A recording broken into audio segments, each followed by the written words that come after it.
and friends. Can't tell if I sound good or not today, and you are our friends. Welcome back to another edition of Jim Cornette's Drive Thru. You're screaming. Am I? I'm trying not to scream, but we got a frightful edition today. So obviously screaming. I'm your host, the great Brian Last. We have so many things to talk about, and we're planning on having fun. And let's see how this goes. And here he is, the star of the Drive Thru, the leader of the cult of Cornette, the man who'll be answering your questions and more, Mr. Jim Cornette. So you're saying fun is the plan. That's what you're communicating here. We're going to try to have fun. Does that mean we don't have to talk about wrestling or people? You said fun is the plan. It makes me wonder, have you ever used the phrase, that's the plan, Stan, when traveling with Stan Lane? Well, only when singing along to Paul Simon. I don't think that was one of the lyrics. That's the plan, Stan? Well, Stan was in there somewhere. Now, wait a minute. Make a new plan, Stan. Yeah, make a new plan. Don't need to be coy, Roy. Just listen to me. Hop on the bus, Gus. We don't need to discuss much. Just drop off the key, Lee. Think of how many names in that song stopped being used after that song. There was never a kid named Gus ever again. There weren't a lot of impressive Gus's before that. Gus was always when you had lowered expectations. Yeah, the kitty looks like a Gus. Well, there's no transition. What does this show look like? This show is the Drive Thru, and we have questions, we have topics.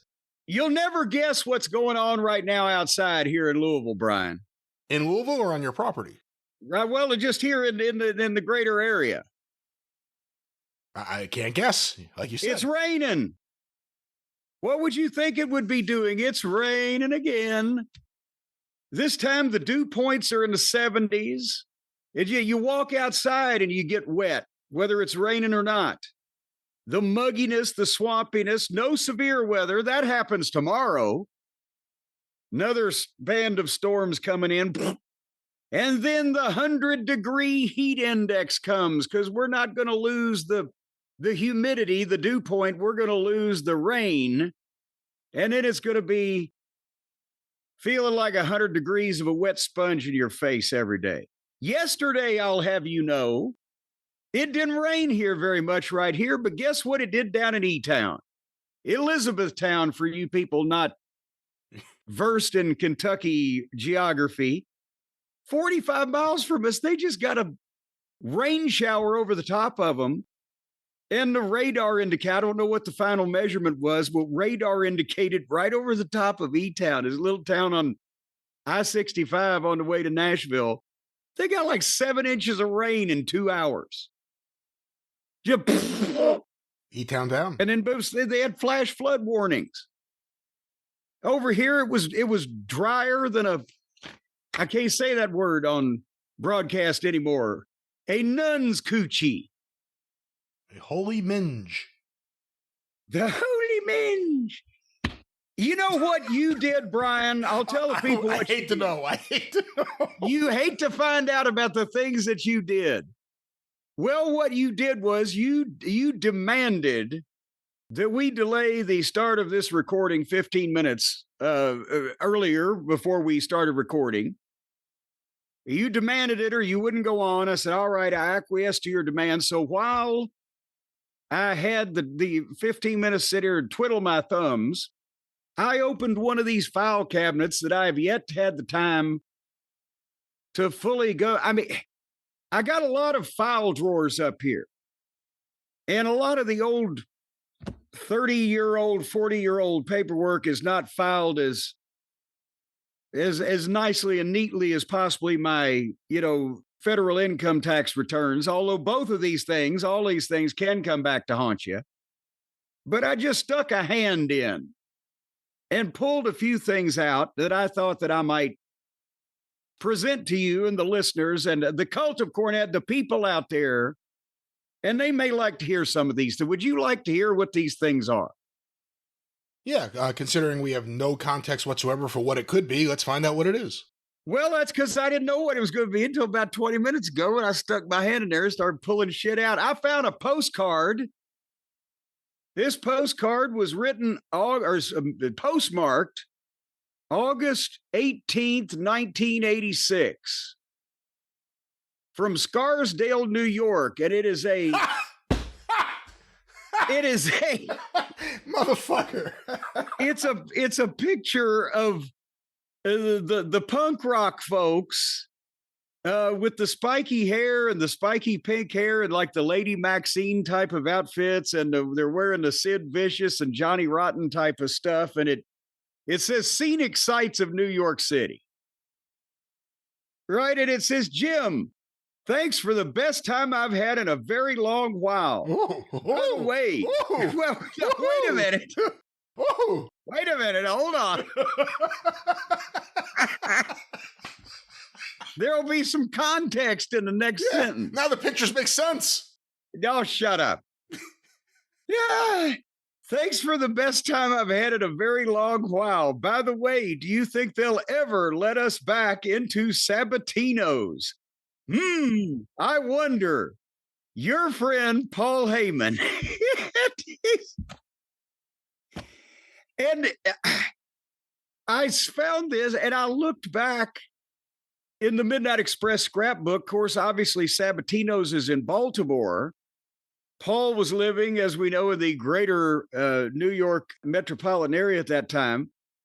But we hadn't been to Baltimore since July 19th. That was during the Great American Bashes that year. I looked in the scrapbook. It was us against the Road Warriors. House was $106,000, by the way.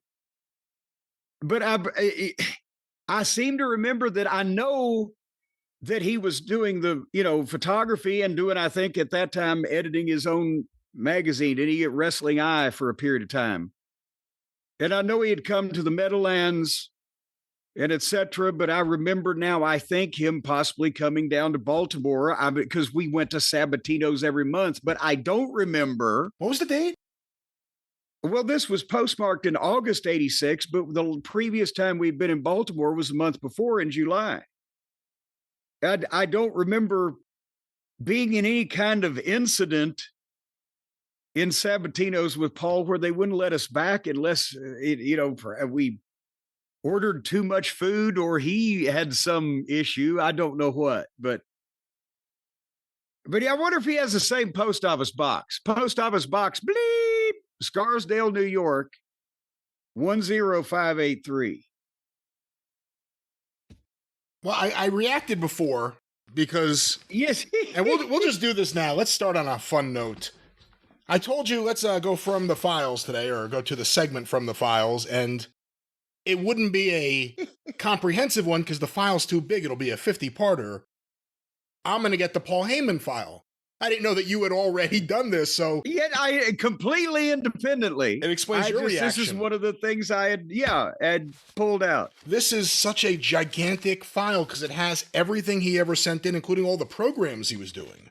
Well, and I guess for the people who may have just staggered across the program in a drunken stupor, Brian is the owner and curator and preserver of the files of the Wrestling News, Ring Wrestling, and a whole bunch of other publications.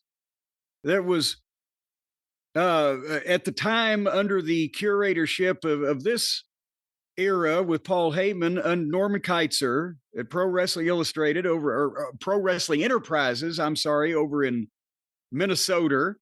And he, like Jack Pfeffer, saved every piece of paper he ever came across his desk. So we've been finding some very interesting things from all kinds of different people in the wrestling business. One of the problems is Heyman sent a lot of stuff in. Heyman is not someone who put dates on things. No. So Norm Kietzer, everything is dated. I'm looking at all this Heyman stuff. Nothing has a date on it because I'm trying to find if he sent anything in around that weekend in 86. Lots of photos, but I'll pick an interesting one here from, whoa, this is a gigantic file. Ladies and gentlemen, Brian Last is secretly a hoarder, and one of his stacks just fell over on top of him and just smothered him. Here's a letter from Paul Heyman to Norman Kietzer. Dear Norman, the April 19th show at the Meadowlands was the host for what could become a major problem. Including myself, there were 16 photographers at ringside. A situation which made it difficult for the regular photographers, not to mention the wrestlers, to do their jobs properly. Let's stop there, because 16 was all in caps here. Have you ever heard of that many photographers at ringside?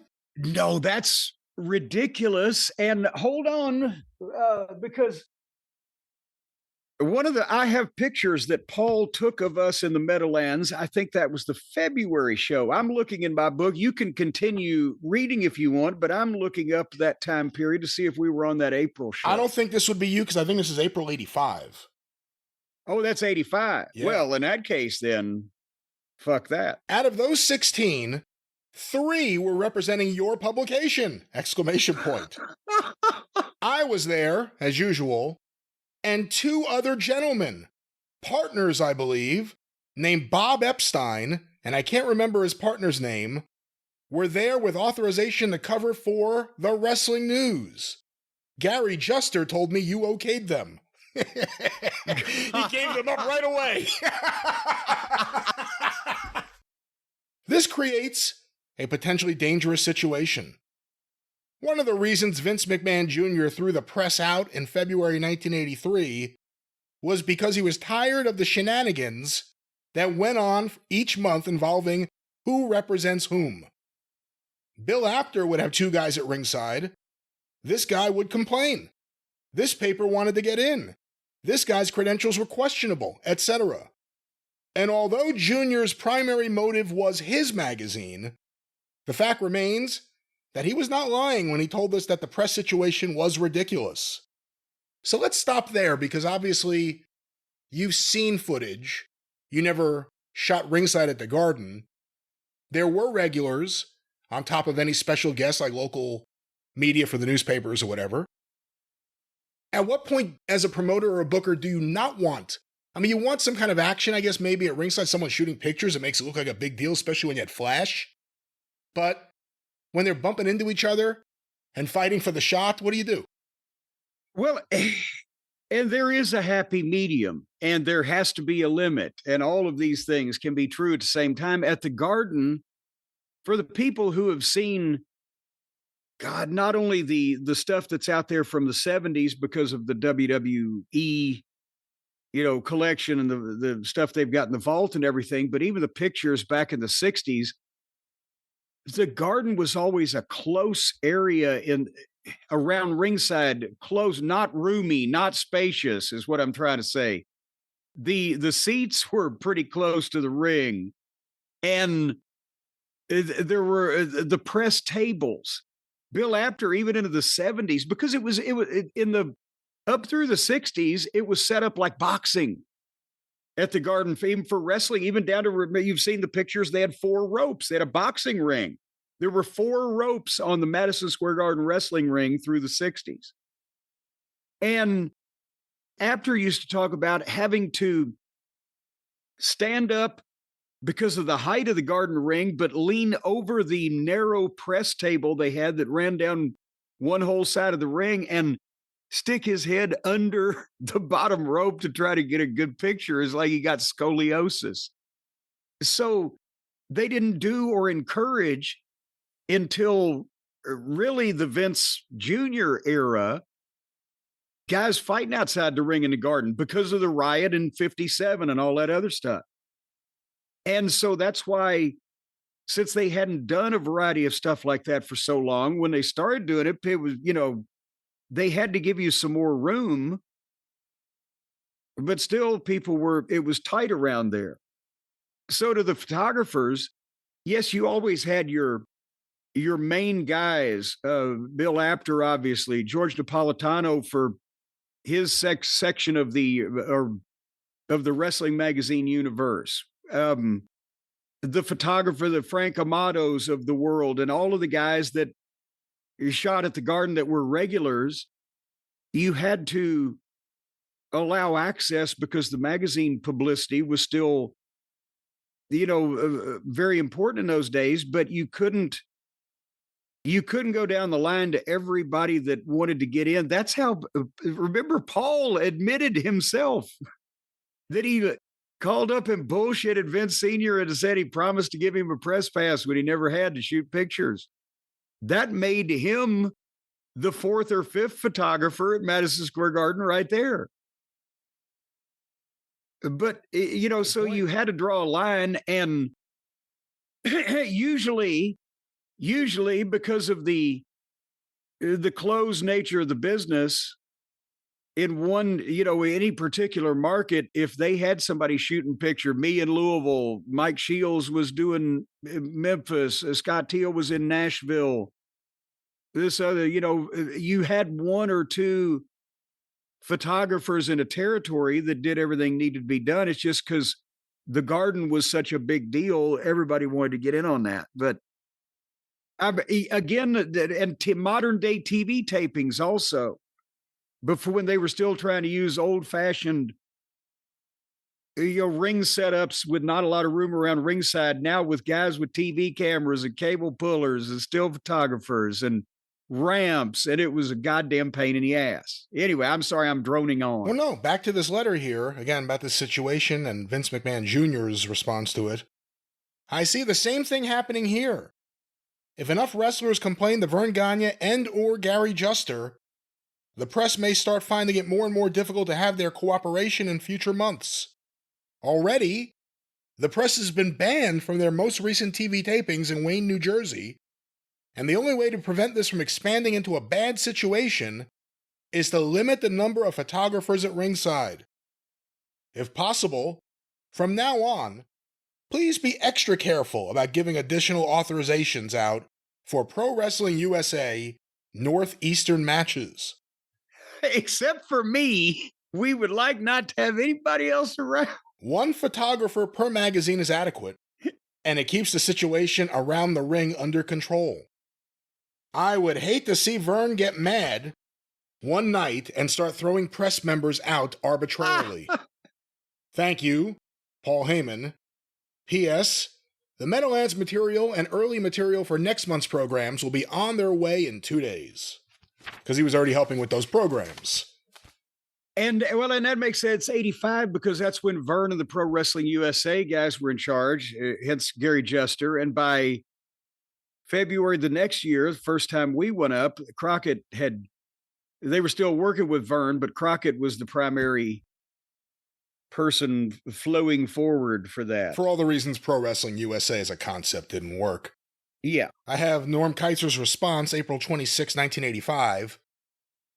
Paul Heyman, per your letter, I understand the situation about too many photographers. Oh, Paul Heyman.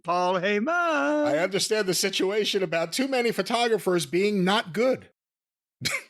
That's a bad sentence. I am well satisfied with your stuff and want to explain what happened. The only person I vouched for was Mr. Bob Doerer, Doerrer. I've never heard of any of these people. A correspondent I've had for over 5 years. He wrote me and asked if he and his friend could get press passes for the matches, and he said he would send me some photos. He and Norman Blake. They are the ones who have sent me some photos from Madison Square Garden. I relayed his request to Gary Juster. I can't find anyone in my correspondence file named Epstein. Although, when you've been publishing wrestling magazines for over 25 years, I'm not sure if at some point or another someone by that name did do work for me or one of the magazines I've taken over. There was this one kid named Juan. I think, though, that Bob Doerer must be the person at the Meadowlands. I didn't realize there was a problem with too many photographers, but realize how that could happen, and I won't okay anyone but you for the Meadowlands in the future. Basically, I just asked Gary, and he can say yes or no to anyone. But I did ask about Bob Doerer. I'm sorry if this contributed to the overcrowding, and from now on, I'll just tell anyone who asks that you are sending us the photos we need. The other side was at the time this came up, I didn't have any photos yet of everyone, specifically the Tonga Kid, that Gary wanted in the program. I have a photo of him from you now. I guess being in the situation where I am at the present, I look for help from anyone that I can, since without newsstand distribution, basically, I have a very small budget to work with and can't afford to buy material so I accept help from anyone I can. But you are doing more than adequate. Excuse me. But you are doing more than adequate job, oh, that is the way it's written, of supplying me with excellent material from your area.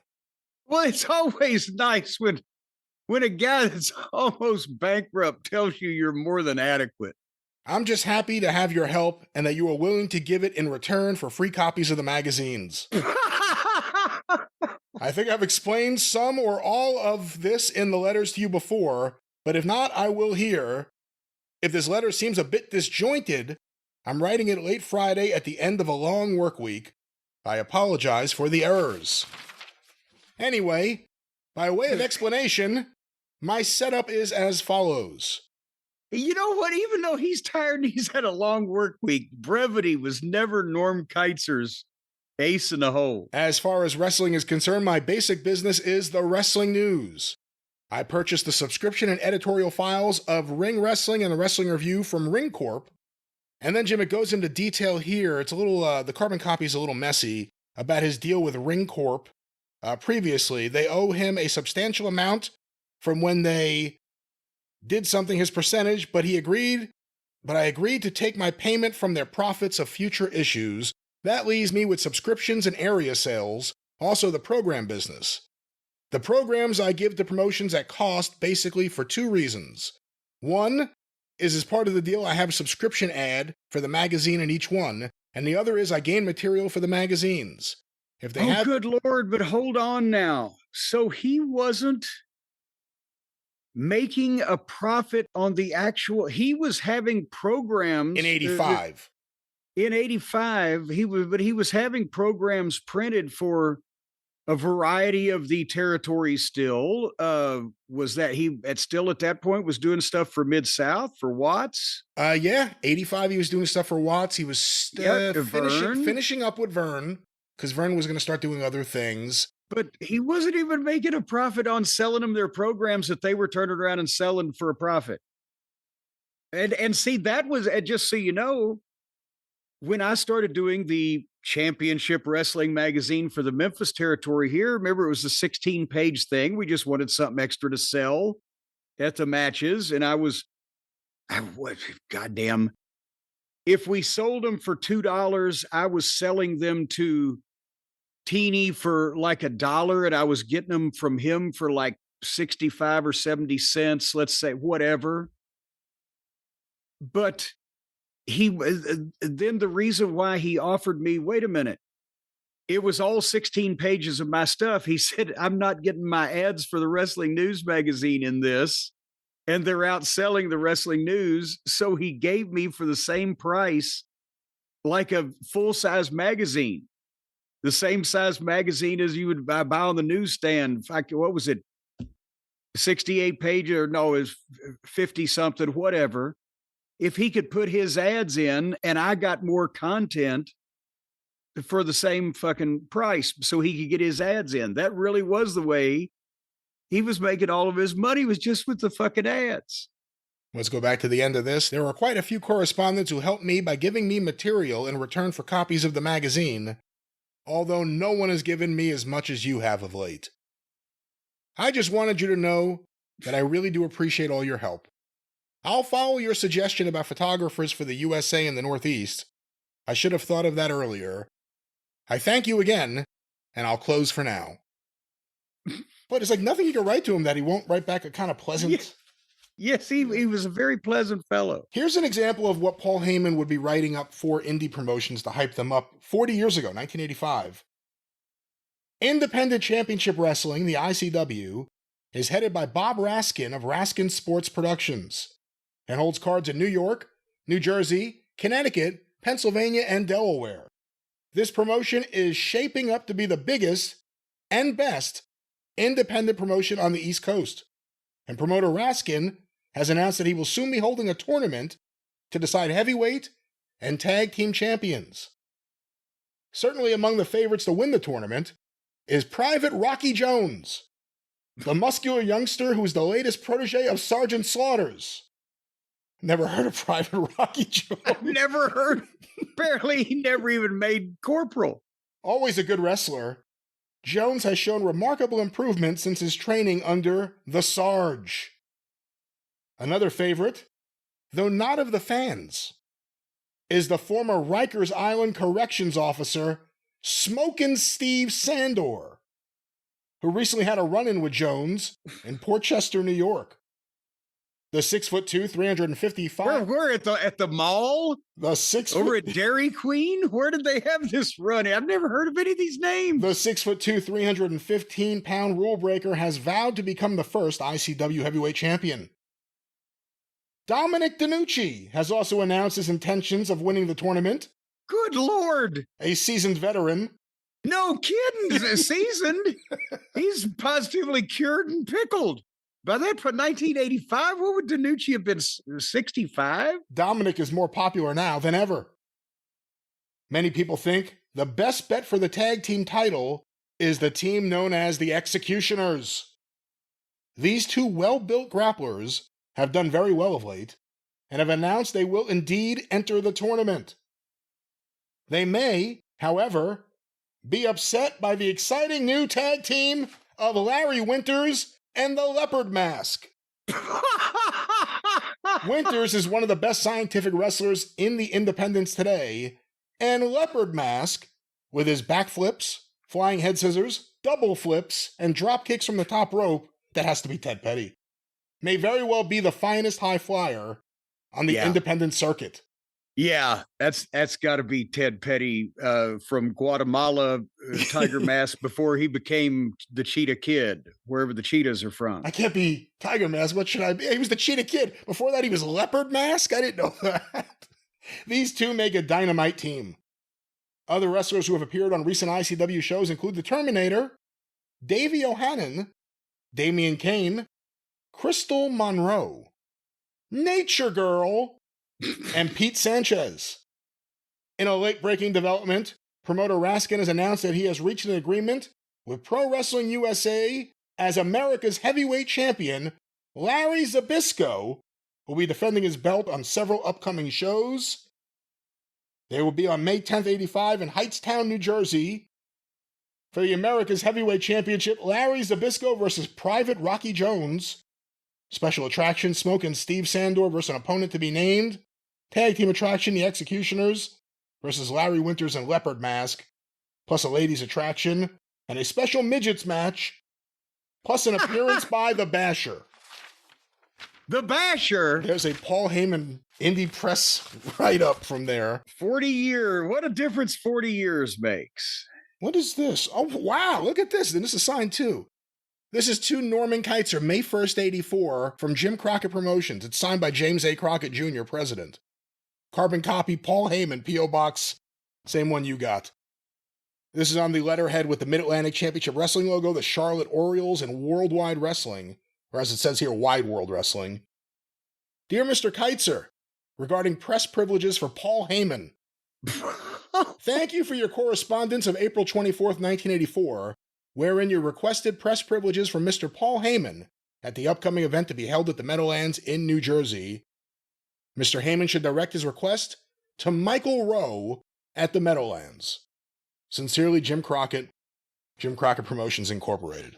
Which is another way of saying, leave me alone. I don't give a shit. Leave me alone. I don't know who any of these people are, and I don't care. I'm fighting Vince. Why the hell are you calling me about this? Well, I don't care if they fucking have the police photographer there to draw chalk outlines on the floor. Oh, here it is too. This is April 24th, 1984.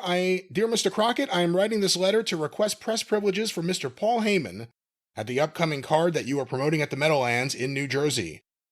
Mr. Heyman regularly contributes material to our wrestling publications, and any courtesy you would extend would be appreciated. I ask that you grant his press privileges for this wrestling card. Sincerely, Norm Kietzer. Paul Heyman carbon copied on this. This is a little bit after that. Studio 54, one night only, in person. Ric Flair. You are invited to join NWA World's Heavyweight Champion Nature Boy Ric Flair as he accepts the first annual Wrestling Press International Man of the Year Award. I have that around here. He sent me one at the time. I have that around here somewhere. Friday night, August 23rd at New York City's famous Studio 54. Doors open at 9 p.m. This flyer entitles you and a guest to complimentary admission until 10 p.m. Come early, stay late. Bring this flyer with you. And you are entitled to a special discount after 10 p.m. $12 per person for you and a guest anytime after 10 p.m. For more information, call the Studio 54 hotline 24 hours a day. And now some people have to go, what the fuck? And Paul was doing publicity for Studio 54, or had them convinced he was doing some kind of publicity so he could get pictures of himself with celebrities. And meanwhile, he was getting getting into wrestling by getting the wrestling people into Studio 54. So when they told Flair, "Oh, come to Studio 54 and get an award," he's like, "Ooh," and it was, woo. These things actually happen. I think he got Dusty and Magnum there too, either around a Philly show or a Meadowlands show. It may have been Philly actually, but he got them there too. And then that's where Bam Bam Bigelow debuted. Yeah, I was about to say, the Studio 54, was that not the site of Bam Bam Bigelow's debut match in pro wrestling? See, there's a ton of like early Bam Bam Bigelow stuff in here. There's a ton of like early everyone that Paul Heyman encountered. Does he have pictures of the manager pictures of him on the stool with the Motor City Mad Men? Yep, I got an original mint condition one of those. What is this from? December 2nd, 85. Front page of the Torington Register Citizen. Dr. D. Schultz and fan charged after scuffle at wrestling match. And here's a picture of David Schultz walking out of the police station. Was the police station on fire at the time, or does everything look peaceful? Professional wrestler Dr. D. David Schultz, already the target of a lawsuit after striking television reporter John Stossel, got into another scuffle after a wrestling match Sunday night.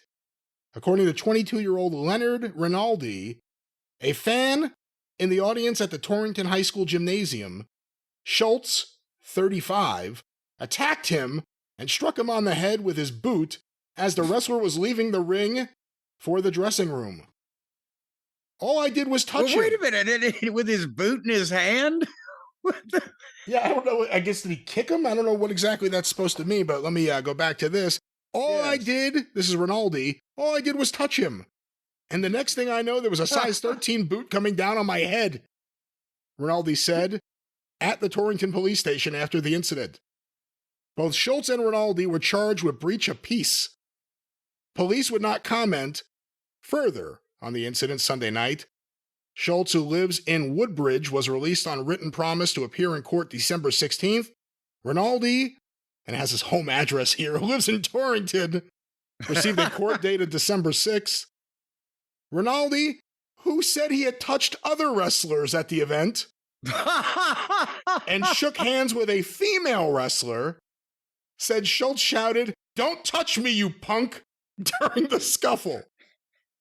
A slight man weighing about 150 pounds, Rinaldi, clearly shaken by the incident, says he covered his face when he hit the floor and later complained of a throbbing head and pain in his upper body. William Montalblo, a fan sitting near Rinaldi. No.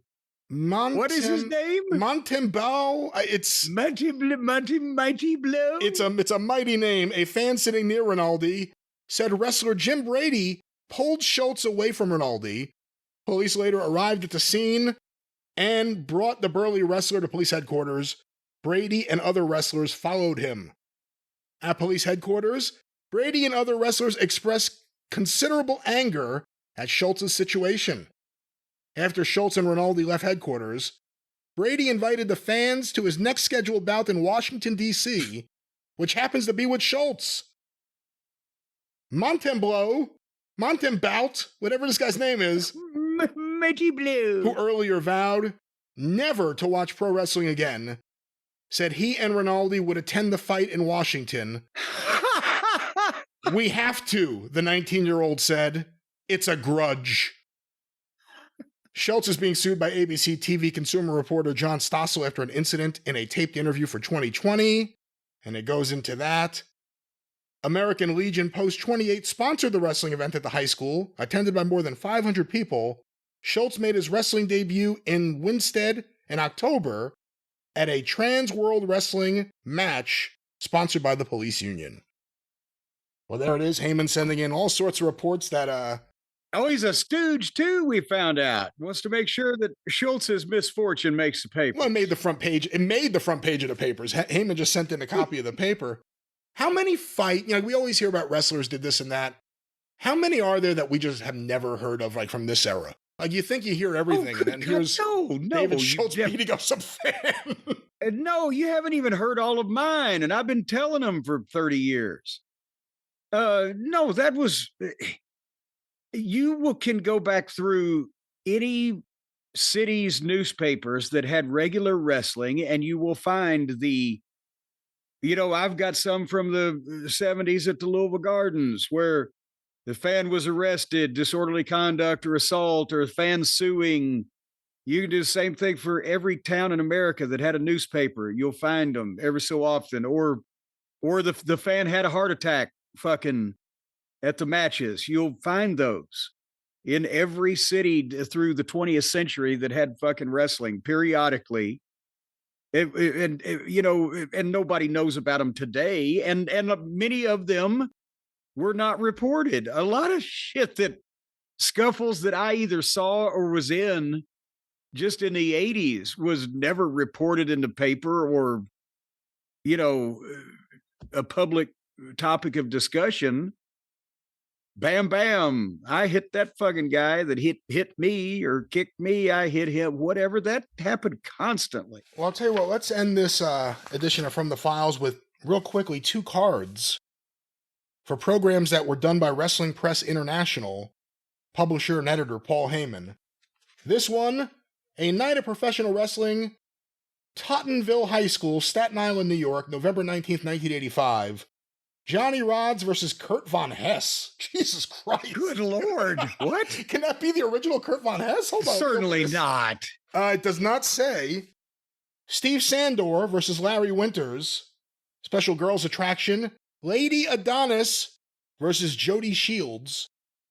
The Road Warriors versus Larry Sharp and Mike Kalua. And the main event, Sergeant Slaughter versus Boris Zukov. And then a couple days later, November 23rd. So, and again, obviously for people going, what? He had arranged through probably Gary Juster to get 4 guys from Vern, Road Warriors and Zukov and Slaughter. Zabisco. Slaughter.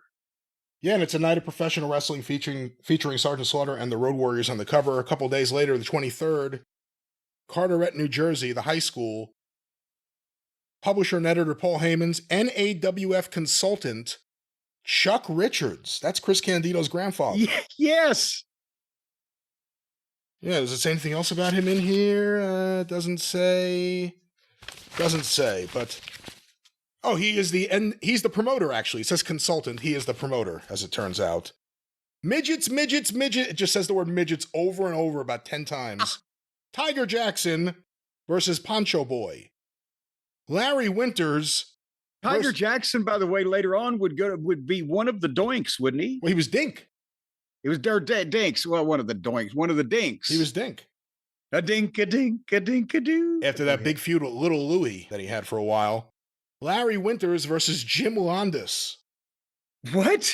Obviously, there was a third Jim Landis. There were a few Jim Landises, I guess. Tom Rice versus Jeff Gripley. Bonus match, Bam Bam Bigelow, Bigolow, versus Sailor Eddie Shore. A special challenge match, Pretty Boy Larry Sharp versus the Cheetah Kid, spelled Chita. The Cheetah Kid. Because Cheetah Rivera was booked. And the main event, a super special tag team attraction, the Masked Russians versus the Tonga Kid, and Samoan number 3, in parentheses, Samu. So there we go, a look at part 1 of a multi-part that we may do other ones in between of From the Files, Paul Heyman. Any closing thoughts here? Paul Heyman's got so many parts we could go into now. Oh, this is a nice business card, an original Monster Factory business card. They got color on it and everything. Here's Paul Heyman with a healthy head of hair. Precious argues with reporter Paul Heyman as the interview comes to an abrupt end. And then it's Heyman and Jimmy Garvin and Precious, and he was shooting angles with himself when he was a fucking reporter. That's right. All right, well, that was From the Files. Paul Heyman getting us off on a good note. Let me put this giant file down. I'm glad I was able to kick that off with the postcard from my dear friend. It's funny who how almost got me banned from Sabatino's for whatever. What were you about to say? I was about to say, it's funny how that worked out. It worked out. The only other time that happened recently was when we both ended up doing something about Pat Malone independent of each other and came in From the Files too, actually, now that I think about it. Yes. All right, well, that was the latest From the Files. Paul Heyman. Again, we'll have more about that. Anything else before we continue on my show? I pulled another document out of the drawer. And I had forgotten until I see that. I know I did it because it's in my handwriting. And so now that I see it, I remember doing it.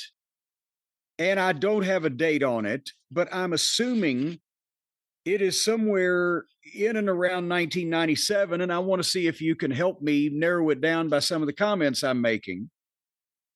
But they asked me as part of what was I part of at this point in time? The establishment, the producers, the former member of the creative team, whatever the fuck I may have been on at the time. Opinions on some of the talent in the WWF at the time.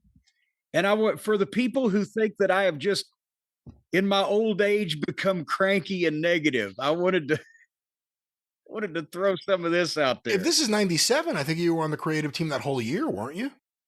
Well, I guess so. I was thinking I was off creative, but no, I was on creative until the end of 97. So yes, as a member of the creative team and a producer and potentially at the time an on-camera talent and announcer and whatever the fuck else I was doing. And this is not, I don't remember what the impetus for me commenting on these people was, because it's specifically these people and not the whole talent roster.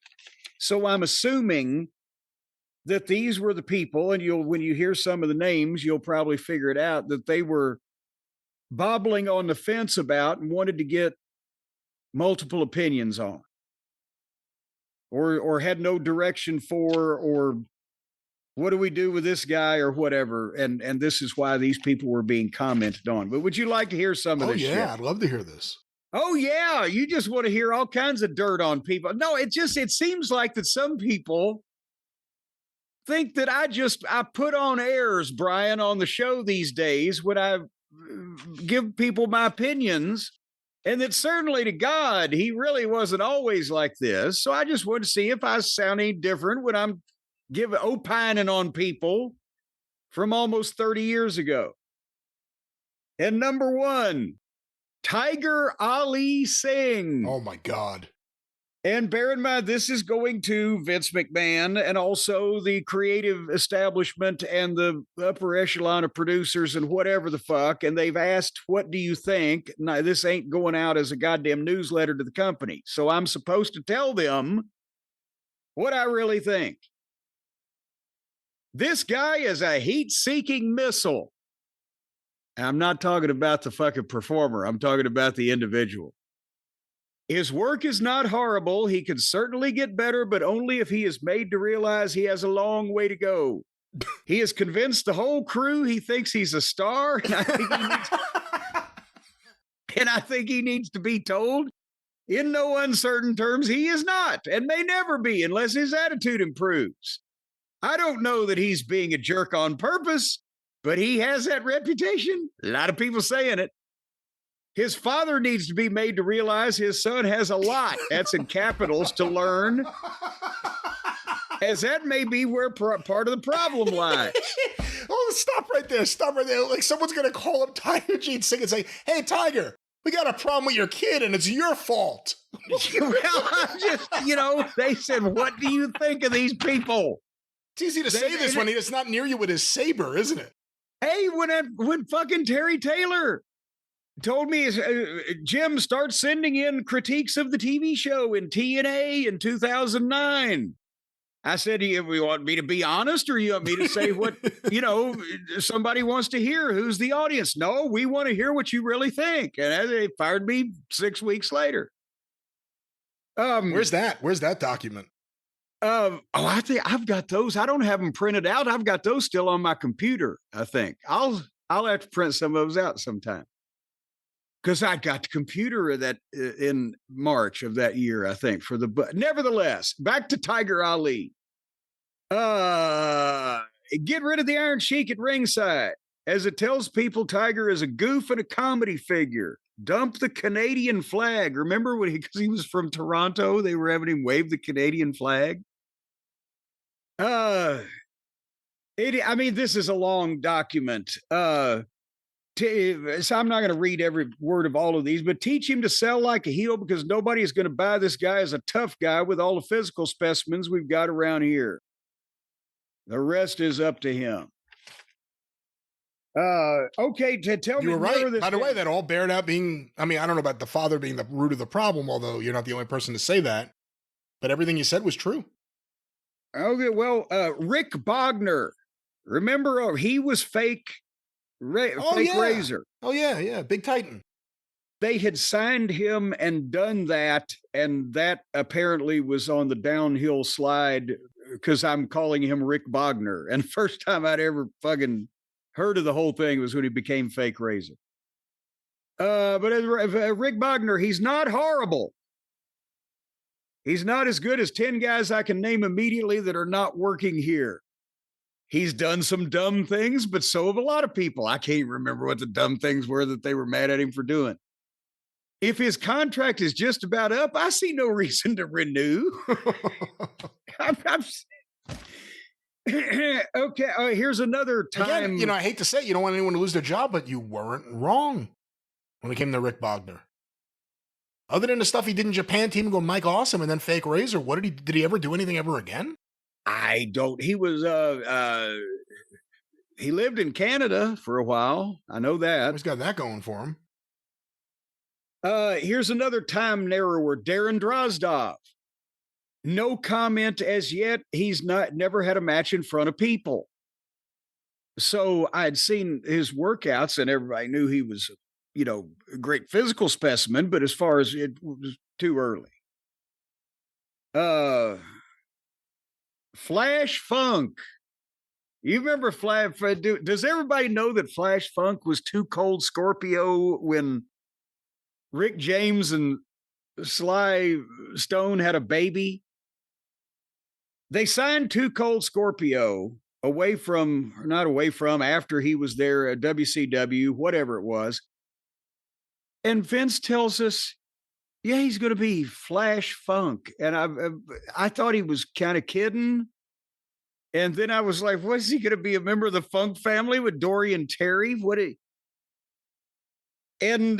Flash Funk ended up being, Brian, as you'll recall, Rick James with the Funkettes, because Vince, I don't know what the fuck. And, that's one of the times I learned not to see a joke to Vince sometimes because he would like the joke for real. And, they actually did call and find out if fucking, what was her goddamn name? Aunt Esther on Sanford and Son. She was going to do a fucking day because I said, would you have Aunt Esther from Sanford and Son do whatever the fuck on the pay-per-view? And they actually called her agent. Are you serious? I never heard that. I'm serious as a fucking heart attack. And by that time she was too ill she wasn't doing these things or anything. I don't know. But I said, what the fuck is Vince Pop for it? I mean, no, I'm just... So anyway, here's what I said about Flash Funk. He's got a ton of talent. He didn't carry the ball with this gimmick very well, but we didn't give him a lot of help trying to soft pedal Vince's ideas.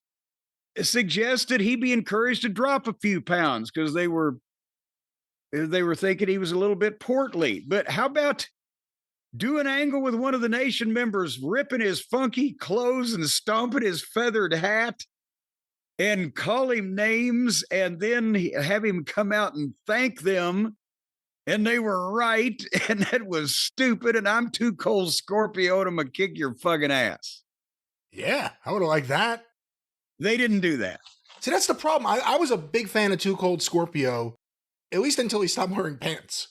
When he came out in trunks, it didn't work as well. But no, Too Cold Scorpio was awesome in WCW, and he was gone pretty quickly. He was gone by 94. For Vince to bring him in and give him just a goofy, that's along the lines, I know it's a little bit after, it's along the lines of the TL Hopper and that kind of stuff. Just an unnecessary gimmick. And it was so hammy. The idea that this guy we've been seeing on TV, WCW had a lot of viewers. This guy that we were seeing on TV is all of a sudden out there in this outfit. It was ridiculous. I can only assume that this footage, because it burned in my memory, but it would have been a meme over the past few years. But Flash Funk's first night at a TV tape, he was doing a dark match. They didn't have any music for him yet. And the music they had, oh God almighty, that they ended up using for him, that wasn't any favors either. But as I got some music for him, I went out in the car and got my actually Rick James cassette, and they played Love Gun for him to come to the ring. And here comes Vince is going to ringside. As they hit this, he doesn't realize he walks out right as they hit the fucking music. And so the footage, what we got for the first part of the entrance before Flash came out was Vince in his own discombobulated way trying to dance to the funk of Rick James all the way down the aisle to the ring. It looked like a disconnected bucket of body parts. He was like a male Elaine Bennis. Yes, it was. But anyway, that's the only night that Flash Funk ever had good music. Anyway, hold on, Eric Watts. He's a fine young man, and I wish him all the best in finding another career to pursue. God damn. That was... what was he doing in 97? Because Techno Team 2000 was it a year and a half earlier? Was it 95? Well, see, remember, these are people that may or have been on contract, whatever was happening with them. They were on contract. So these contracts maybe have been coming up. What do? We need ideas or opinions. Poor Brackus. You remember Brackus, Occam Albrecht, a great guy, that physique. It was amazing. He was so green and he couldn't loosen up. I'm not going to bury him. Justin Bradshaw. Remember, at this point, he had been made one of the new Blackjacks with Barry Windham, and they had dyed their hair jet black, looked like Bill Dundee after a trip to the hairdresser. Yeah, I guess I was about to say, did they already do that by then? Because he was Justin Hawk Bradshaw, but 97, yeah, I guess he would have already done that. Well, yes, because they're right here, and I refer to it, so I know they've already done this at this point, but yeah, they were because I don't know if I've told everybody in a while, but Smoky Mountain Wrestling, John Layfield, Justin Hawk Bradshaw had been writing and sending me pictures and videotapes for about a year. And finally I say, you know what? I said, we need a new baby face. Okay. And I'd said, okay, I'm going to book you starting Christmas week. And we closed up after Thanksgiving. So he was almost booked there, but I liked his gimmick that he was doing at the time. He was just a wild ass. He was more Stan Hansen than he was one of the Blackjacks or anything, but he was himself, right? That's he had been wrestling for the GWF, so it was on ESPN still, and no one watched it. But he was kind of like there's no other comparison, a modern Stan Hansen, even though not to the level of Stan Hansen. Yeah, so Justin Bradshaw, I see him as a wild, screaming, goofy, raw-boned Texan, which is what he is, doing angle with a top heel where he kicks the shit out of Bradshaw and have Bradshaw come back and beat him and then give him a bunch of interviews that he'll be a big baby face. And, the name, He could keep the black leather, but let his hair go back natural, bring back his beard, and lose his partner, ... which comes to the next guy. But point being, they ended up, except his hair was still jet black or whatever. That's kind of like the APA, right? With him and Simmons. I can't get past lose the partner, considering who the partner is. I can't wait to hear that. Well, but hold on. But that was the thing, is that they weren't giving him a chance to be himself, and that fucking, just the goofy outfit, the whole 9 yards. Barry Windham. That said, unfortunately, it seems time or whatever have somewhat eroded BW's skills. Does his style not work these days? And he was not one of the best, but potentially could he be hospitalized by the heel that we might turn Bradshaw with? I mean, basically, is this couple of sentences that I'm making or that I'm writing here, in that it doesn't seem Barry wasn't, by that point, it wasn't going to happen. He couldn't do in that crowded field in 1997 with a lot of top athletes what he could do in 1987 when he was better than most all of them. But anyway, that's, but I had to be, I liked him, but had to be honest. Well, that's the problem. After 94, it's almost impossible to name a good Barry Windham match, or when I say good, just a match that's memorable, a match that you're like, wow, Barry Windham's awesome. And 94 is even a stretch. That was his comeback at like Slamboree. But his knees were already messed up by that point. Yeah. The Stalker, the Blackjacks, like, he was there and you remember him being there, but can you remember like one moment or one match? No. Apparently not. Yes. Anyway, moving on real quickly. Fatu. And let's remember, this is before Rikishi. But this was after the Head Shrinkers, I can't remember, were they the Samoan SWAT team there at one point, but they were the Head Shrinkers. He was the Sultan. Did he already do the thing where he was like, whatever it was, like, he's coming back from the streets to help kids, whatever that was? No, he hadn't done that one yet. No, I think he's the Sultan. He's the Sultan here now. Because anyway, listen, and again, later on is a different person. It was fine, but right at this point, I said the people are just plain sick and tired of looking at this fucking guy. Enough is enough. He has the same match over and over. Multiple gimmicks. Use the investment made in him to get some of the babyface roster over, and for God's sake, please get rid of the Iron Sheik. Jesus. Well, it's just, you're not wrong. You're not wrong. It's just something hearing these evaluations all these years later.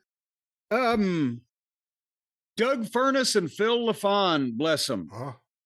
I can't, I'm saying bring them back. So that means they were out. Was this after that car wreck they were in with Sid? Depends on what time in 97 it was. I'm not sure. Sid, they were riding in a car with Sid, and Sid,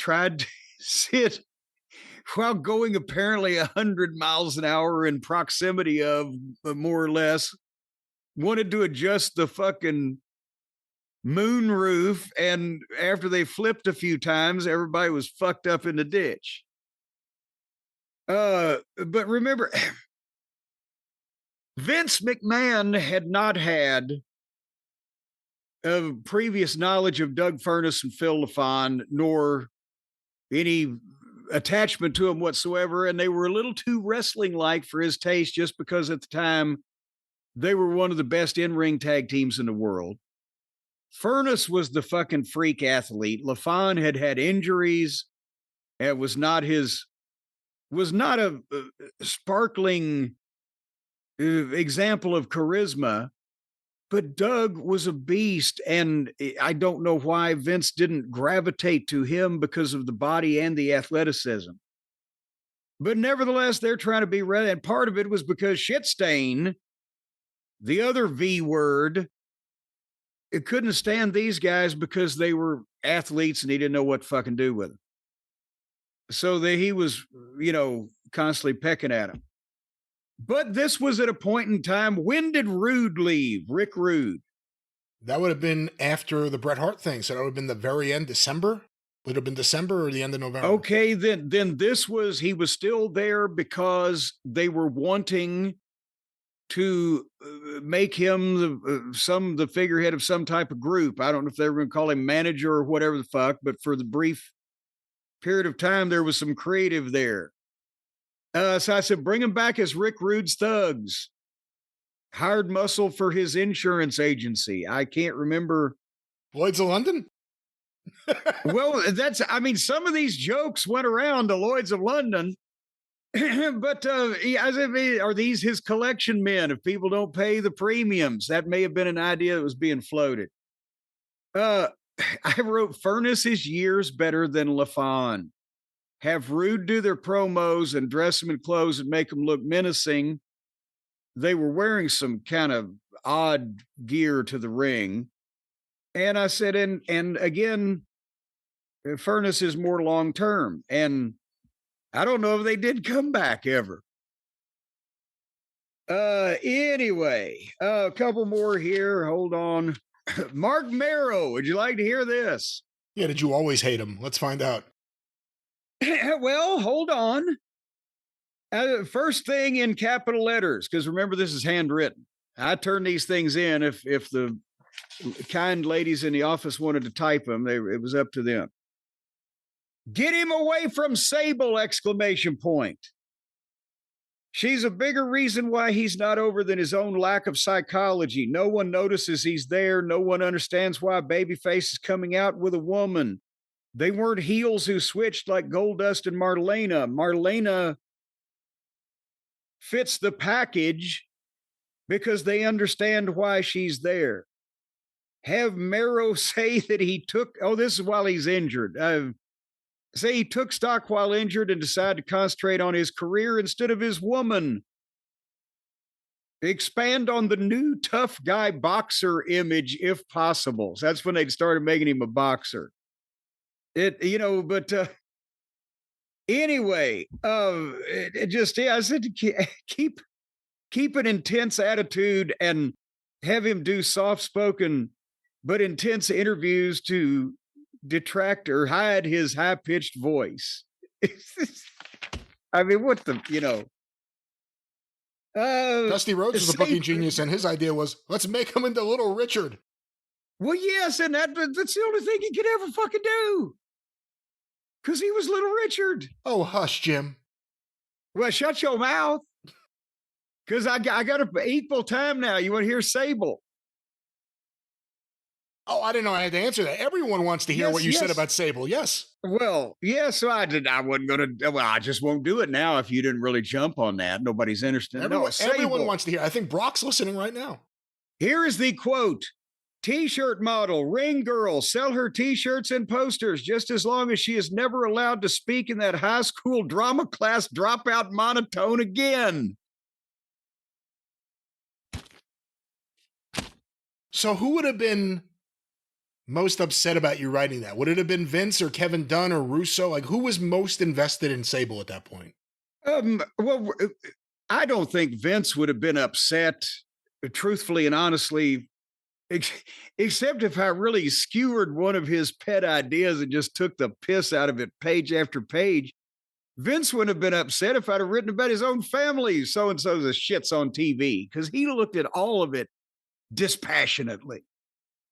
But fucking Russo was in multiple eras and multiple companies, despised when they would ask me anything about my opinion.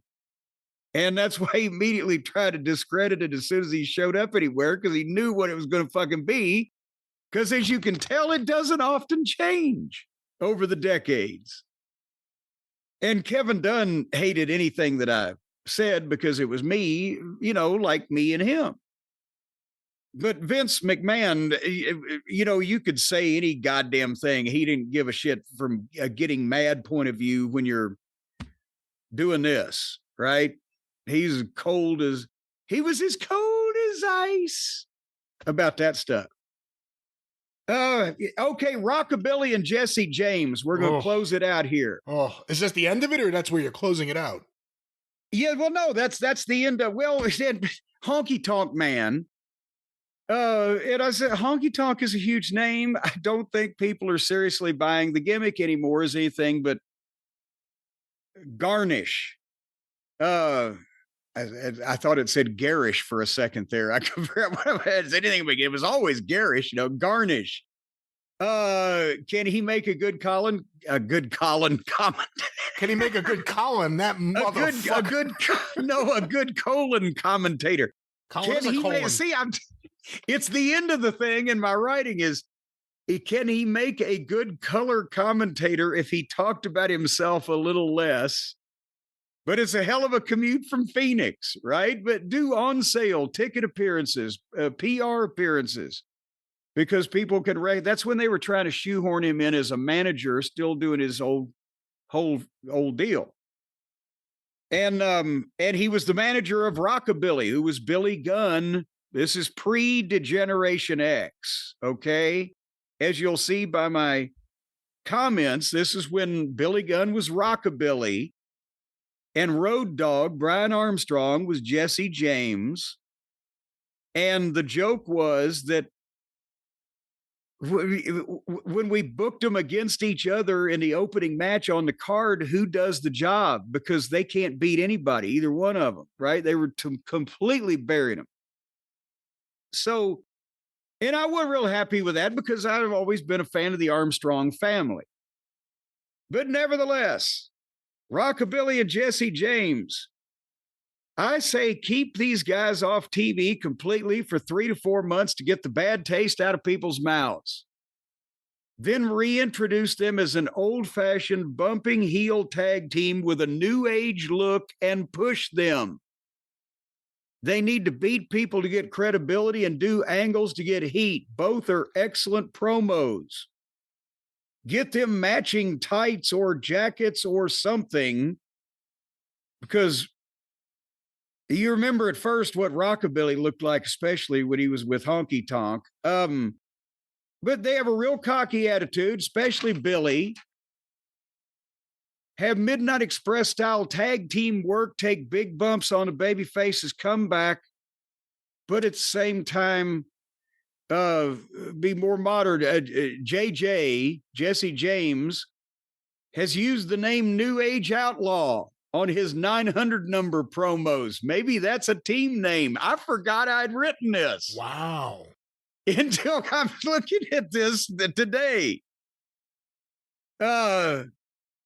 They should have a team name, but definitely keep their individual names. Billy Gunn and Road Dogg, Road Dogg had been, poor Jesse James had been the roadie for Jeff Jarrett. So, which worked, by the way. That worked, and they built up. Worked also. They actually did a good job of building up to wanting to see the roadie finally get his hands on Jeff Jarrett for the way he was treated, and then they both left. And they both left all at the same time. But nevertheless, individual names with a tag team name is what I was, and also, and finally, keep them away from Shawn Michaels and his attitude poisoning ways, and let them stand on their own, because they were starting to hang around in that group. Nothing about Triple H or The Rock, because they were still on the way up. 97. Well, no, because there wasn't any question about whether or not they were going to keep them or what they wanted to do with them. These were the guys that was on the fence here. You can tell there was no point in time where Triple H or The Rock or whatever, we're going to fire them. But and Road Dogg and Billy, these guys may be a year away from it, but they could be tag team champions and draw money if we dedicate ourselves to rebuilding. That's fascinating. That specific one, the fact that you dropped New Age early on, you pointed out that. Well, but it wasn't mine, because Brian Armstrong had been saying that they did that bogus ass 900 number where you had to do some type of programming, the talent. I did some segments for a while, blah, blah, blah. And he was starting to call himself, I'm the New Age Outlaw. So, and Brian's always had personality. So I was just referencing what he was already doing, but nobody was paying attention to what he was fucking doing. But it seemed catchy. Well, it's interesting hearing that. So I guess of those people, how Tiger Ali Singh ended up staying like another year, right? Was he there through 98? Well, see, I can't remember exactly because they sent him to Puerto Rico, remember? Oh, that's right. Yeah. Which was under the guise of, well, we're working with the Puerto Rican promotion and you're in developmental, so we'll send you down here to get experience. But really it's like, just go away. We got to fulfill our thing, but go away. It's just so interesting, that one and your notes about it, considering, Tiger Jeet Singh was a big star. Huge, but only in Toronto and Japan. Toronto, Japan, and Detroit. Yeah, that's right. And Detroit because he was like the antithesis of the Sheik, so they could have the matter-antimatter fucking confrontation. Now let me ask you, I'll ask you the question I asked about Barry Windham from 97 and 90, or from 95 to 97. I'll ask the same thing about Tiger Jeet Singh forever. Can you name one good Tiger Jeet Singh match? No, he was fucking rotten. Fucking rotten, as Rip Rogers would say. So Tiger Ali Singh grows up watching his dad, that's his idol, thinking that's the way a wrestler wrestles. And Tiger Jeet Singh is thinking, this is my son, of course he's going to be a star. Well, but Tiger Ali Singh wasn't even trying to do, because he understood enough to know that you couldn't do the what is the Tiger Jeet Singh version of the Sheik's gimmick, just wild all over the building with a fucking sword and everything in the WWF, but he fancied himself a tremendous athlete and premier worker and personality also. Tiger Jeet Singh is on that list for me of guys that when I saw their pictures in magazines, they looked incredible. Like, oh my God, yes. Chaos everywhere around this guy. And then when I actually saw him wrestle, like him in a Noki, it was terrible. It was the worst shit ever. And the thing is, he legitimately became a successful and rich businessman and multimillionaire and lived in a mansion in Ontario, wherever it was, outside Toronto. Wasn't there a school named after him? Yes, he gave money to, I'm not trying to be facetious. I don't know what his particular religious delineation or denomination is, but it's some type of, is it the Sikhs potentially? Possibly. I'm not sure either, so I can't say. Well, but nevertheless, there are a lot of his like-minded religious folk brethren of whatever denomination it is, I'm told, in Ontario and in that province. And he became a big deal in Toronto. And the reason why also in Japan, because, you had a different style of the Sheik. The Sheik had gotten over, but there wasn't only one Sheik to go around. Here came Tiger Jeet Singh. Instead of a pencil, he's got a sword, and it's a takeoff, but it's still the same thing. And he was for Inoki while Sheik was for Baba. And then at the same time, Tiger Jeet Singh drew money in Detroit because of his the style was like the Sheik, so it fit in the territory, and then they could clash also. But what I'm trying to say is, besides overseas in Japan, in Ontario for years, and the Sheik's Detroit, where did Tiger Jeet Singh ever even wrestle in the United States, much less be on top? That's a great question. Have I missed it completely? He worked Toronto, but he never went to Mid-Atlantic and worked any shows that I could think of. Didn't work Florida. No. I can't think of... Never in Georgia, never in Texas, never California. He became some kind of wealthy fucking entrepreneur from being over in goddamn 3 places in the world. Somebody's got to study that. Move over, Johnny Powers. Yeah. Well, fuck Cleveland. Well, there was also Buffalo. But anyway, this is my show, and this has been a fine first edition would you like to? Can I read one more thing here real quick? This is just something, this is off topic. This was in my files also, because I said they're not orchestrated very well, but this is a letter that I wrote to someone that I would just like to read to you because, again, people think that I'm putting on some kind of goddamn charade when I'm on these broadcasts. And I want to let people know that I'm consistent in my viewpoints. It's a letter from me that I just kept a copy of. I don't actually know who it went to. And I had typed it out, so I know I was pissed. To whom it may concern, recently you sent me a bill for $131.89. I paid this bill with a check for $131.88 and mailed it to you. Yes, I accidentally wrote the check for 1 penny less than the amount of the bill. Instead of cashing this check and calling it even, since there was only 1 penny difference, or even cashing the check, applying the amount to the bill owed, and sending me another bill for 1 penny, someone in your office sent everything back to me. Check, bill, even the envelope I mailed it in, with a letter requesting I send a replacement check as soon as possible. Quote unquote. You spent 38 cents on your postage meter to ask me for 1 penny, which is the stupidest thing I've ever heard of. And you expect me to void the original check, rebalance my checkbook, write another check, and spend another 44 cents on a stamp to mail it back to you for 1 penny. So here's how we're going to handle it.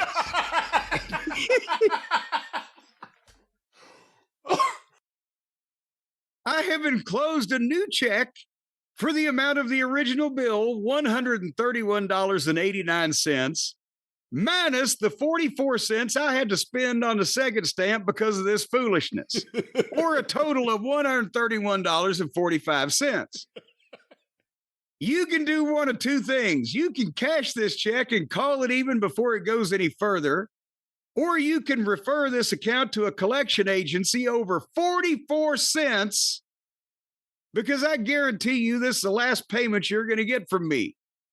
I advise you to take this money because we have already spent way too much time on this. No wonder you rape people on the prices of any medical procedure if this is the stupid way you people spend money and do business. Signed, me. That's a classic. Never heard another word, so apparently they chose option A.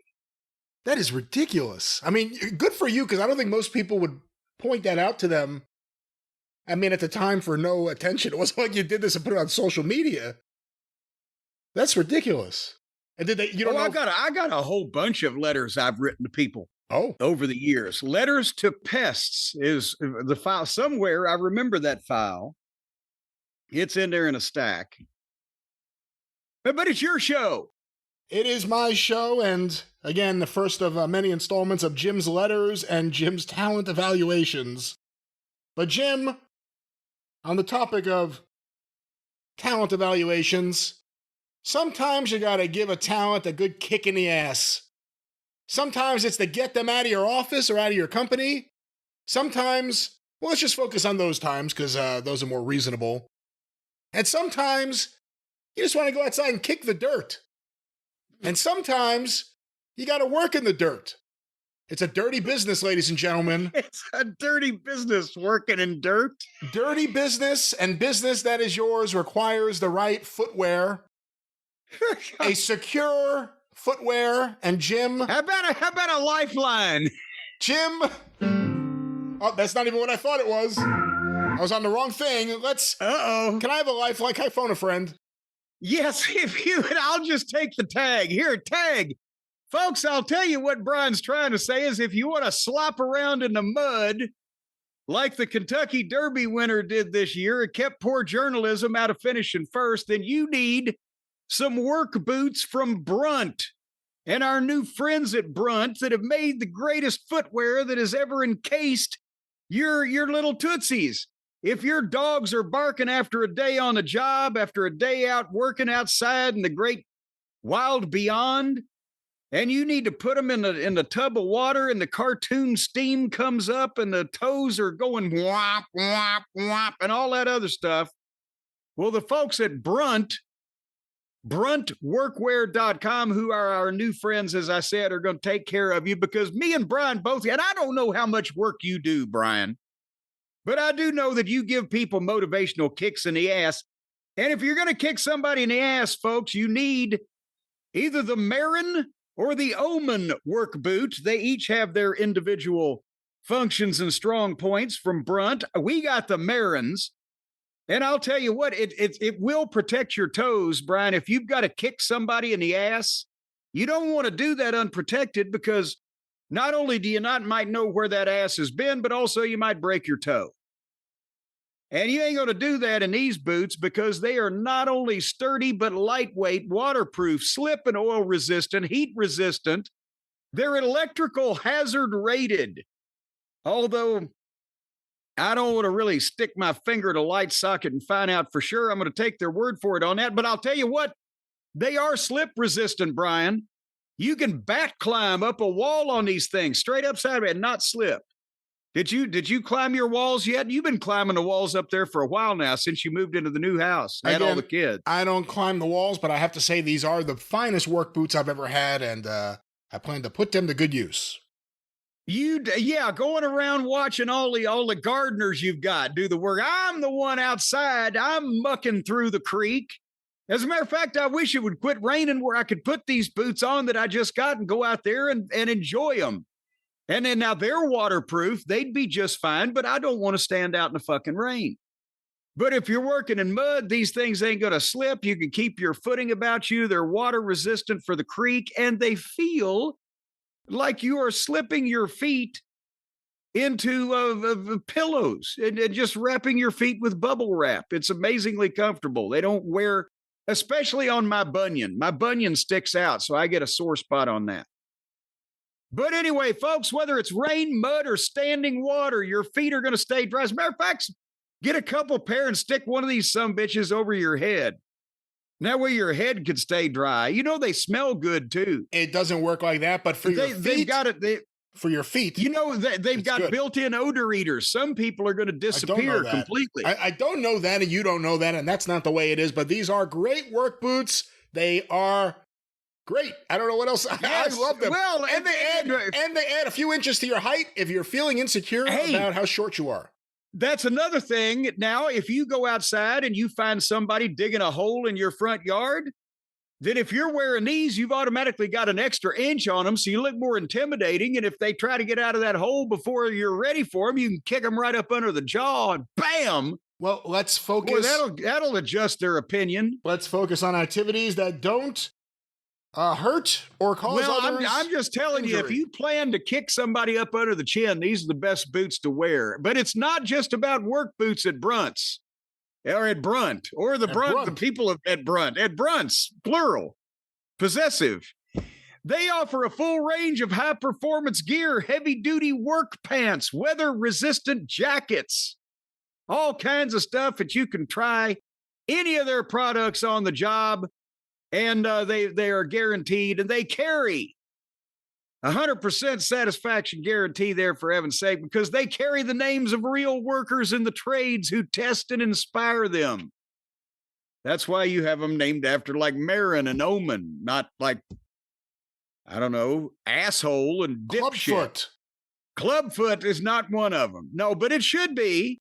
It should be, because, you know, the people who have a foot shorter than the other or a leg shorter than the other, they ought to be able to get these built special for them. Maybe there's a place you can go at bruntworkwear.com and determine whether you can get a loaded wrestling boot out of that. Let's focus on what they have, and what they have are great boots and other great items for your working experience. They have hats. Yes. They sent me a nice hat. I'm a big fan. You can tell you've done a lot of hard work. If you're out there, if you're changing the oil, you're on the workshop floor, if you're out there in the muddy farm field, if you're mucking in the creek, if you got to wade into the cow shit area in order to get juniors football out of the thing, whatever the case, if you're out in the country, folks, if you're a real mid-America heartland type of guy that's going to have a boot that's got a bunch of shit all over it, these boots look better with cow shit on them than any other boots out there. I think that's pretty obvious. Once again, A great boot. And that boot is Brunt. They've reinvented comfort. Jim, let's let the listeners know a lot of people are out there working. Where can they get boots that they can use? Can they save money? That's why they're working, because they need to make money. Well, goddamn it, we can save you money so you don't have to work as hard. But if you didn't need to work as hard, you wouldn't need the goddamn boots. It's a catch-22. So right now, while you're working, get $10 off at Brunt by using the code JCE at checkout. Brunt, B-R-U-N-T, because they bear the brunt of the punishment. BruntWorkwear.com. Use the promo code JCE. I'm being silly, but they're just lovely boots. I can't wait to wear these boots. And it won't stop raining, so I can go out and do some yard work while wearing the boots. Put on the hat. Well, it's still not going to. It's what the hat doesn't put an instant goddamn cone around me to where I will not be soaked by the rain. It'll keep the rain out of your eyes, out of the glasses. No, it would not. If the wind is blowing, it'd be sad. You don't wear a baseball cap to goddamn keep the rain out of your face on a fucking stormy day. Is it windy? Is it really windy? Well, it's going to be when it's raining. All right. Well, no hypotheticals needed here. You need a good boot. So basically, what I'm trying to tell you without further ado is if you want to kick somebody up under the chin until their eyeballs roll around in their head like chiclets, you put on your Brunt work boots and you save $10 at the same time going to BruntWorkwear.com and using the promo code JCE. And that way you won't slip, you won't get wet, you won't get hurt, and they feel so good. Is it a real deal, folks? Jim wouldn't say he liked them if he didn't. Brunt. One more time, Jim. What's that? Apparently, from everything I've been saying so far today, that's been established that I'm not going to just tell you what you want to hear. But BruntWorkwear.com. Use the promo code JCE, $10 off, and save your footsies. Your tootsies deserve it. All right. Footsies and tootsies and I found something else as I'm sitting here within reach while we were discussing. There's just a couple of things I would have. My files need to be refiled because I should have found this for the Dark Side of the Ring. I found a Christmas card from Eddie Gilbert. Oh, wow. What year? Well, I'm not sure. We're going to narrow that down. But the thing is, it's not a Christmas card from Eddie Gilbert, the wrestler. It's not an actual greeting card format. It's the old deal where they would take, like at the drugstore when you got your film developed, they'd take your picture and they'd put like a little Merry Christmas greeting at the bottom. So it's a 3.5 by 5 picture of Eddie as a ringside photographer posing in front of the ring in Memphis with the red, white, and blue ropes. And at the bottom is a little Santa Claus thing. It says Merry Christmas, and then he signed it. But David Schultz is on the other side of the ring. So I'm saying this has got to be taken. 77? Well, and from Eddie's appearance, I say 76 or 77, one of the two of those. But I never sent out pictures of me for Christmas to people. I never liked people that much to give them a gift of that kind of import. Well, remember when we went through the files of Eddie Gilbert from the Wrestling News Archive, there were just tons of 8x10 promotional photos of him as a teenager with braces. Like, not as a wrestler, but he was doing all that. I took some of them. He had better PR as a teenage photographer than his dad did as a wrestler. But he was practicing. He was practicing posing, and he was getting publicity, and he was getting his name out, and he knew as the Dark Side episode talked about, he knew he wanted to do all those things, and he was just trying to hurry it up as quick as he could. It's interesting when you think about how he was as a teenager, forgetting about his future as a wrestler and all the problems that later emerged. But it makes sense when you hear that he also had a big interest in politics, that, he wanted to be a politician. I mean, he took that to wrestling eventually. But in terms of just the schmoozing and the ability to, even when he didn't want to smile and talk to someone, smile and talk to someone. Yeah. That you could see why he liked politics. Sincerity is the key. When you can fake that, you got it made. But that was and also he was such a pleasant young man. He had no bad habits whatsoever. He was, if somebody would have, let babysit your children when he was a teenager. It was, there was wasn't like, I'm going to be one of these wild ass wrestlers. So anyway. Was it wrestling or was it wrestling in 1983 for the WWF? You think that? I mean, obviously the accident caused a lot of things that would last throughout the rest of his life in terms of things he would try to do to feel okay. He had his accident was really bad. But in terms of who he was working with. The question you're trying to beat around and ask is, would he have fallen into the trap that so many of the other guys do if he hadn't already had a significant fucking hill to climb to get past the accident, the pain, et cetera, et cetera? From the Eddie that I knew as a teenager, I don't think so. And I think the other problem that he had with wanting it too quick and not having the patience, and because I think I said when we talked about the Dark Side episode, I would blow up at the boss too if I was a booker or that type of thing, but it would take me so much longer, and I would try to figure out another way around it first, whereas Eddie's came quicker. Was that problem exacerbated if he was doing substances, or was it just something that he always had the impatience? I don't know. But that's the only problem he would have had in wrestling, not, going out and being a crazy person. Like if you think about the places he was already, Memphis, Jerry Lawler, top star, no drinking, no drugs, cheeseburgers, no drinking, no drugs. He gets to the WWF in 83, Bob Backlund, more so than Lawler, no drinking, no drugs. But then you also have Snuka. You have, Don Morocco and Fuji. It was a wild group of guys there, and they were having wild times in a hotel. Do you think that influenced him at all, or do you think it's just the accident? No. Okay. No, because I really don't.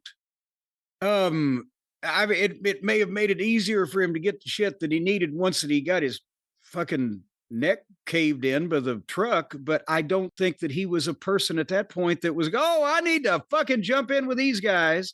He wasn't that kind of guy. Who was the first person from wrestling to send you a Christmas card? Oh, good Lord. He'd be up there or down there or back there, wherever, early on. Potentially Teeny may have sent her first one by that point. Depending on whether it's 77 or 78, something like that. I got a couple from Lawler, actually. One, he actually drew which I hate to say this, which wife was it, but he drew them in front of their fireplace and everything. One of his pieces of art that had a Christmas card made. I got that around here somewhere. But I'm a saver. I got one more thing here, though.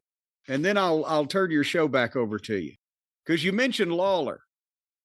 He ran for mayor of Memphis a couple times, right? And didn't do bad the first time around. Right. Came in fairly highly. Do you know, and this I'm going to say, I got this from one of my friends down in Memphis, the girls that used to send me the newspaper ads, the clippings for the matches and everything. This has to be, I don't know what year the Memphis mayor's race was, but this is late 70s at some point. I got the flyer for when Prince Mongo ran for mayor of Memphis, Brian. Who's Prince Mongo? Prince Mongo was, as they used to say back when the world was a simpler time, Prince Mongo was a local character in Memphis. And he was from the planet Zambodia. And he, at various points, attracted attention for doing things. I think you could probably look him up. Prince Mongo from Memphis. But for 1 year, and I don't know who he had behind him, it says the treasurer of his campaign was named Spirit Vincent. But it was the Mongo for Mayor campaign from the planet Zambodia to Earth. Your vote will make your dream a reality, October 6th. How did he do? I don't think he won. And there's a picture of him on the front. He's probably in his 30s. He's got no shirt on, but he has a necklace with, I believe, a couple of bats dangling from some beads. He has a miniature skull on his thumb of his left hand, and he's wearing a skirt it's a black and white photo, either made from fur or feathers. And the brochure says, "We're going to go Mongo for mayor, your Zambodian candidate." And it gives his, I think he had somebody help him with some of these, the platform. It's Prince Mongo Promises. But he was going to donate his salary to all the charities of Memphis. He was going to remove the city council, eliminate personal property taxes. You can bet on parimutuel betting on dog, horse racing, lottery, and bingo. He wants to build more for the senior citizens and increase the economic aid for the poor and the handicapped. No wonder he's from another planet. His ideas sound good. He said the only jokes are the ones you have elected to political office. So, one of these candidates comes along every so often, just doesn't get the publicity, and then a chance is lost. Look where Memphis could be today. Yeah, it's a shame. They didn't give it a shot. Well, anyway, what are you taking a shot at this week? Well, Jim, let's go from that story. Let's now talk about the Prince Mongo of wrestling. Jon Moxley's in the news. I don't know if you've been following this story or how much you've heard about it. It got a lot of attention yesterday as the story broke. I have an article here, Jim, from Sports Illustrated, or The Takedown on SI.com, whatever any of this means. The article by John Alba, AEW and Jon Moxley sued for negligence, civil assault, and battery by production crew member. Exclusive. Christopher Dispenza is seeking compensation following an incident on AEW Dynamite in 2023. Jim, have you been following this? I've been following a bit of it. I haven't read through the minutiae as I believe we're about to examine. But at first, I told you right before we went on the air, I thought I might recognize this name. And I went back and was able to find old emails that I was another Chris with an Italian sounding name that I was thinking of. So it's not, I don't know this fellow. But I've seen the footage and have formulated some hypotheses, depending on exactly who or who may not be full of shit here, but we'll discuss this. Go ahead. And like you said, it's from a cage match that was on Dynamite 2023. Kenny Omega versus Jon Moxley. And before we even talk about this or anything else, I didn't remember the incident. Did you? Well, my God. Did anyone?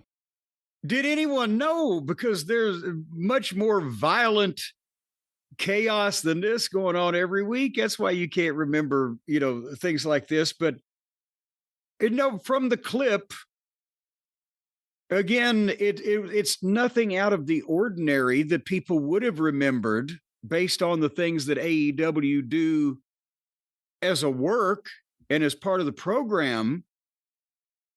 The only way that it would be memorable is if you had known at the time that, depending on who you want to believe, the camera guy or the crew guy, cable puller, whatever function he was serving, was not ready for it and didn't know it was going to happen. That's the only reason it's newsworthy. Otherwise, it looks like they attack people, crew members, security people, powerbomb people off stages.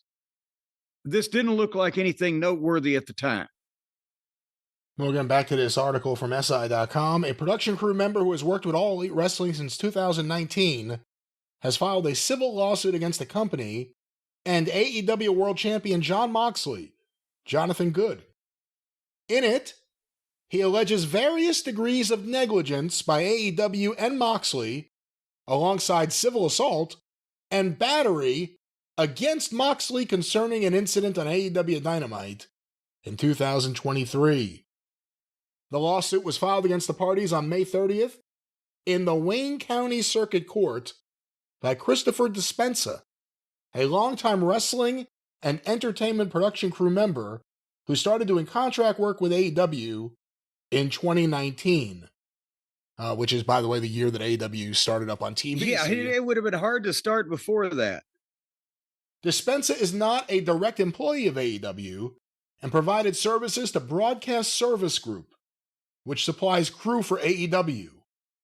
His legal team... Can I jump in and just to give some type of clarity for people before we gloss over it? All of the camera people and the sound people and all of the technical crew that work on the weekly wrestling shows, even for many for the WWE and for AEW or whatever, they're not physically employees of the company, and that's what they do with their life all the time. There are some, especially the WWE has some people that are full-time. AEW may have the same thing in major positions, but in a lot of cases, the producer of the television program will contract for extra audio people, cable pullers, depending on the situation, camera people. You usually want to have your camera people as regulars because that's a specialized technique in wrestling. But nevertheless, there's a lot of guys and women on the various crews doing something for the television that are just contracted from that local area by whoever the producer is going through. So this guy could have still done a variety of television tapings for him, but he was not technically an employee of the company, whatever. Well, back to this. His legal team, Rate Law PLLC, told the Takedown on SI that he has not done work with AEW since December 5th, 2024, and was demoted by Broadcast Service Group to the role of carpenter without explanation. But if he were a carpenter instead of a cable puller... As of Monday morning... How do you demote... Wait a minute. How do you demote somebody to be a carpenter unless they already know how to carpent? Right. Unless you've already done woodwork. All of a sudden... Yeah, what the hell? He was out in the ring with the fucking cables and the goddamn camera, and now go build something out of wood. It would have been a good gimmick. Like, oh my God, Kenny Omega's tripped over a board. What is going on here? As of Monday morning, SI had not yet received a response to the filing from AEW. Dispenza claims he suffered severe neck and shoulder injuries as a result of being shoved to the ground unexpectedly by Moxley during a match with Kenny Omega. Dispenza alleges in the lawsuit that the incident resulted in him requiring cervical fusion surgery, Jesus, shoulder surgery, and treatment for other unspecified injuries. That's the dick. Let's go. Jesus Christ. No, let's go to the next thing here. Dispenza said the injuries occurred on the May 10th, 2023 edition of AEW Dynamite in Detroit. There, Moxley faced Omega in a cage match, which ended up spilling to the outside. Moxley went to grab a screwdriver to use on Omega, and in doing so, shoved Dispenza to the ground. The lawsuit claims Moxley was supposed to only grab the screwdriver, and Dispenza took an unplanned fall as a result of being shoved. His legal team alleges this is an example of civil assault and battery, claiming that in allegedly deviating from the script, Moxley either showed intent to harm Dispenza or, quote, at a minimum, a complete disregard for whether harm was a result. Disregard, negligence, indifference, however you want to phrase it. Can we stop here for a second? Please, because this is the whole goddamn deal. They wanted to be cute.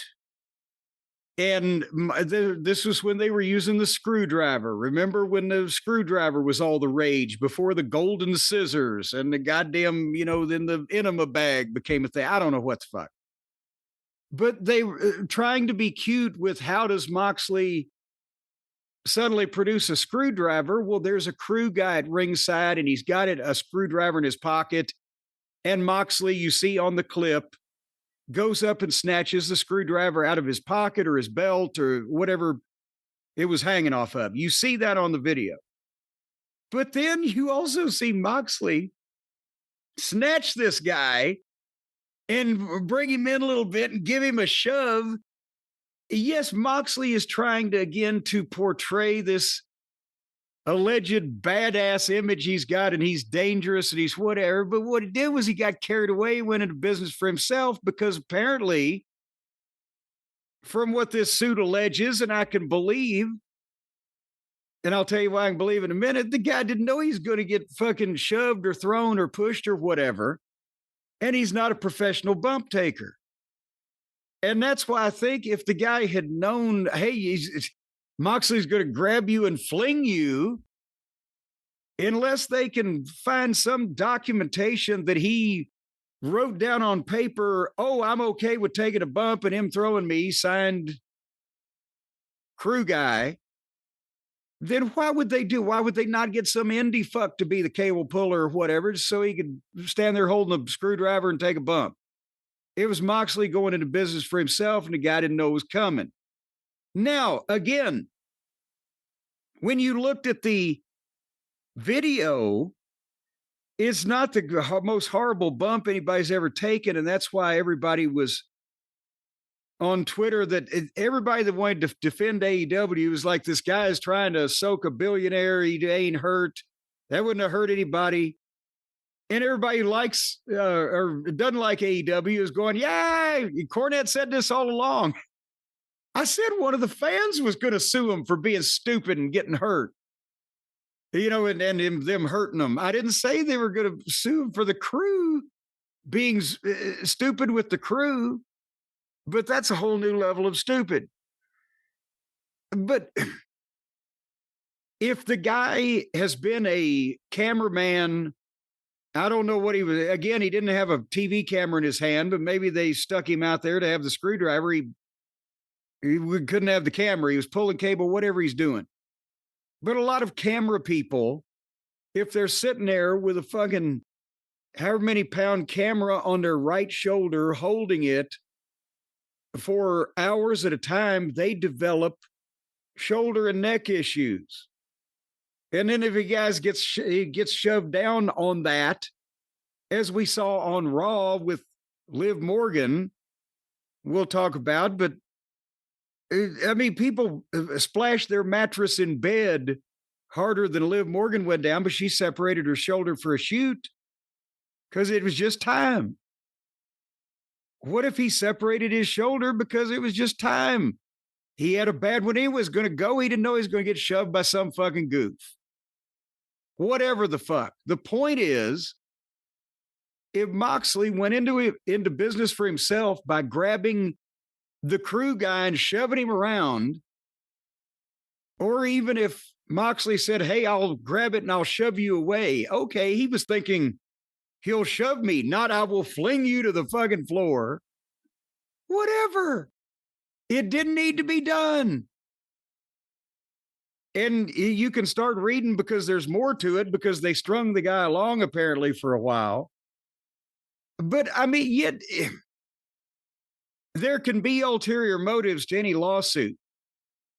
But they're also leaving himself, if the guy is trying to get money for nothing and his chicks for free, they left themselves open to it by just doing stupid things. Go ahead. Hey, listen though, in the history of AEW, who has done more things that were self-centered that didn't help the company and got away with it more than Jon Moxley? From cursing on the air to obviously this. To bleeding on people, or to just the unprofessionalism of constantly slicing his head open on camera. We talked about, you always brought up the fact that, Stephen Pinu, it's some fan is going to get hit and it's going to cause a problem. We saw the thing with Cena. Was it Cena? No, Steve Austin at WrestleMania when he drove into the barricade. Yes. And the woman took that fall. But AEW, we've talked about it for a while because you actually see feet go into the stands and hit fans or come close to them. This is not that. This is not an accidental thing that could cause a real lawsuit.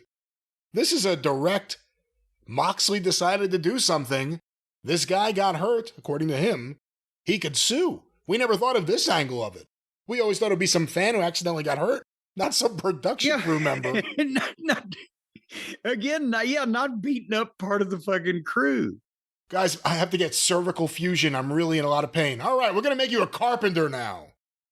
Go get your And saw. hey, you know what? There are people.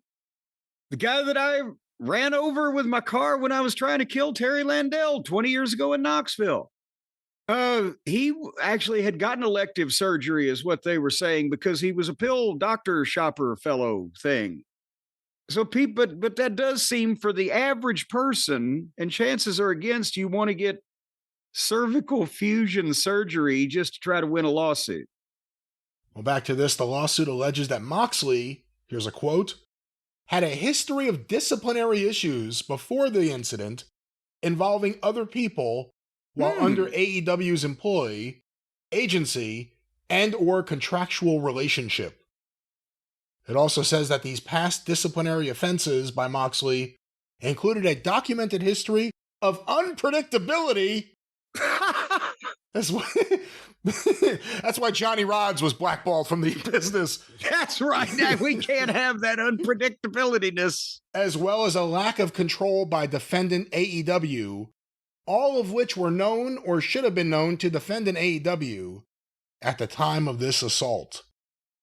And I mean, that could be, to be honest, I don't think we've missed any goddamn felonious assaults on other people in the locker room that may have been covered up, but that can also be, this guy continues to be reckless. He flings furniture around when he's out in the crowd or he's coming through these entrances. He just goes wherever the fuck and, causes an issue. It could be simple as, these type of complaints. It just goes to show he does whatever the fuck he's going to do. However, multiple high-level AEW sources with knowledge of Moxley's working history with the company, and not speaking in an official capacity on AEW's behalf, told the Takedown on SI that they were unaware of any history of disciplinary issues with Moxley, noting he is respected within the promotion by talent and management. One referred to him as a locker room leader. Oh, good and Lord. Disputed the characterization of Moxley given in the lawsuit. So let's stop there. Again, not an official AEW statement, but AEW sources, which could be everything what are they going to say? My God, he's like Manson. We've got to, please help me, send police. They're not going to say that. They're being sued. And again, whether the boys all like him or not doesn't necessarily mean that he's been easy to work with for the production crew with the aforementioned flinging things around, running over people. Whatever the case, we don't know what complaints have been lodged from that quarter. And again, I don't hear anything that makes it out like he's randomly wandering around goozling people around the neck. That does tend to get some attention in that company. But I think they're just said he's got a tendency of going right whenever he's supposed to go left, and we don't know what the fuck he's going to do. And then he grabs me and shoves me down and jams my shoulder and my neck hurts, and here we go. The filing also claims Moxley and AEW are responsible for exhibiting gross negligence, suggesting, here's a quote, by going off script and violently shoving plaintiff, who was only a crew member, to the ground, Moxley demonstrated a substantial lack of concern for whether a severe injury would result to a production crew member at the event. It adds, in taking no precautions or preventative measures to protect production staff, defendant AEW's actions likewise show a reckless disregard for the safety of production staff, which goes beyond simple inadvertence. I got a question for you, because I don't know the answer to this. So these companies, because you have experience with them, that like this guy works for, that are the production company for hire for an AEW, when they're not doing AEW Dynamite, and AEW Collision, and AEW pay-per-views, what are they doing? Other TV shows, or other shoots, or a music video, whatever requires the television crews, they're comprised of people that have individual specialties, whether it be working in audio or working in video or working in a position in a truck or rigging shit or whatever the case. So they do that for other productions. Sometimes it's shit that at concerts and whatever, there's a lot of crossover between crews that do live events like concerts and or sports events and do wrestling or television work, video, whatever. So, that's the thing is these people don't know. They know that it's a fucking big bunch of phony bullshit, but that doesn't mean that you can fling them around, as part of the thing. It's not like in the territories, whoever was running the camera was probably the promoter's brother-in-law. You knew you weren't going to get sued if you kicked him in the nuts, but now you can't do that. Well, scrolling down a little bit, Dispenza's legal representation tells us that he claims AEW's upper management was aware of the incident, but says he never discussed it with them. He alleges to have met with Tony Khan and AEW General Counsel Chris Peck about potential full-time employment opportunities in the months after the incident, but acknowledged there was never a prior conversation about the injuries he says he sustained. Let's stop there for a moment. Hold on here a second. Did he also say later on that he was treated at some point by the AEW medical staff? It says here, his attorney also noted Dispenza said he never filed an official incident report that night because he had another job on tour that he had to get back to. But he claimed he spoke with 3 individuals that evening about getting hurt. His legal team said Dispenza relayed his alleged injuries to ringside physician Dr. Michael Sampson, Director of Performance Psychology Chris Manzione. Performance Psychology, interesting. And a member of the athletic... As opposed to Chuck Mangione, who feels so good. And a member of the athletic training staff. Dispenza claims Sampson was upset over the situation, saying that all stunts or interactions outside the ring must be approved by Sampson beforehand. Sampson was near Dispenza. Yes, was that during that 2-week period of time where Tony made that announcement and then they just went back to fucking mayhem? Sampson was near Dispenza when the incident occurred. He said Sampson asked him to go see the training staff. He was eventually told he would not be treated any longer by AEW's athletic training staff and that the incident was never acknowledged again, according to his attorneys, Dispenza. It also said Dispenza and Moxley never discussed the incident beyond briefly after the segment. He's looking to obtain compensation for injuries suffered due to the actions of the wrestler and the company he worked for. And the filing says the amount in controversy exceeds $25,000. He incurred damages, including but not limited to medical expenses, disability, permanent and serious disfigurement, wage loss and lost earnings capacity, pain and suffering, and damages for mental and emotional anxiety, humiliation, and or indignity, diminution to business reputation. Can we get money out of indignity these days? Also, his business reputation and opportunities, other economic and non-economic damages not yet known, and Jesus Christ. And all other damages available under Michigan law. Michigan. Man, the Sheik is lucky he's no longer around. What about, Roy Massey over in West Virginia sued Stan Lane because he could no longer enjoy the not public consort, but the personal consort of his wife. I never realized they were swinger. I never realized it was a public thing. I can't fuck her at a diner anymore. What the? People are not going to nearly enjoy Biscuit World as much now.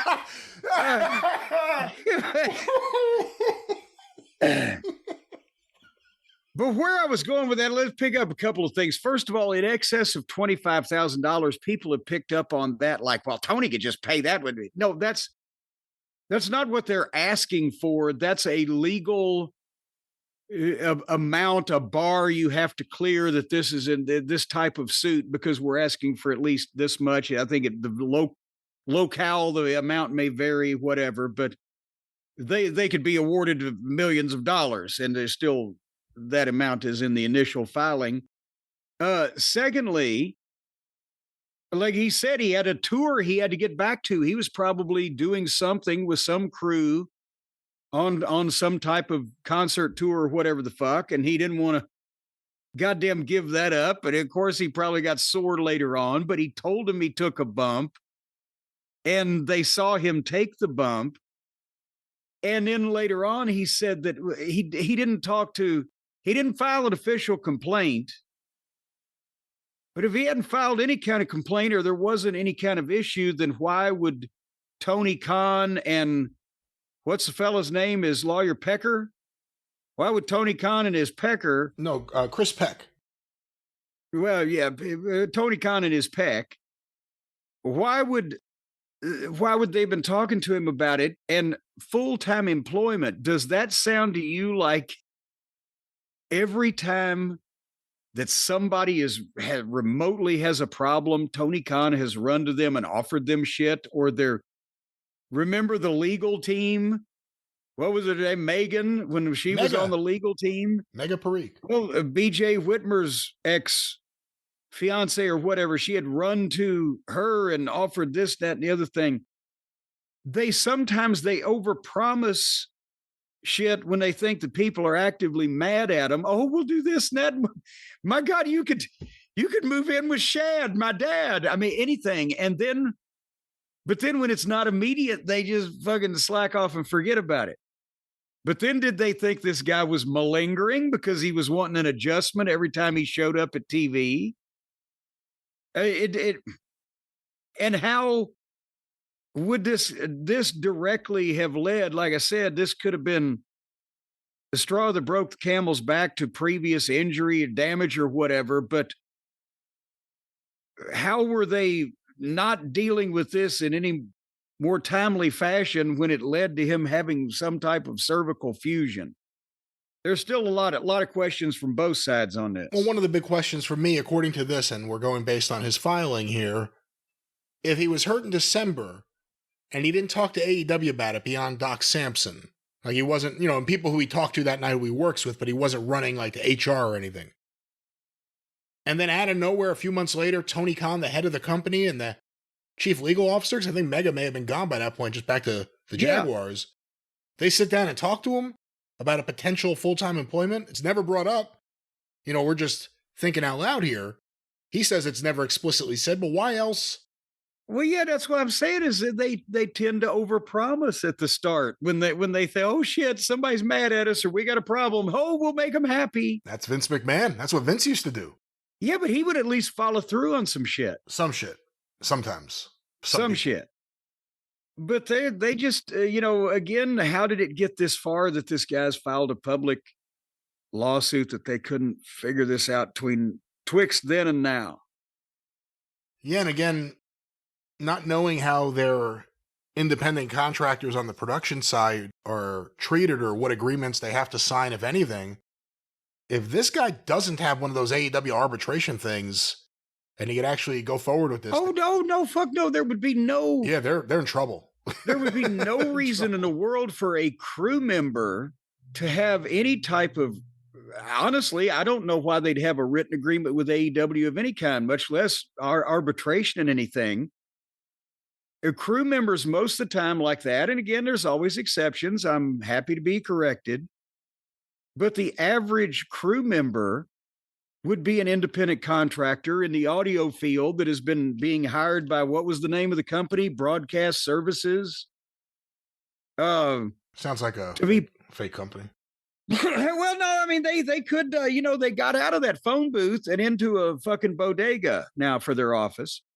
But they would be an independent contractor being said, show up a Tuesday at fucking noon and fill out this form for us with where you're, what's your address, your social security number, we're going to pay you. And they'd probably be paid through the production group rather than AEW directly. But point being, there's nothing short of an actual wrestling contract that you could sign that would indemnify AEW from one of the wrestlers grabbing you and flinging you about.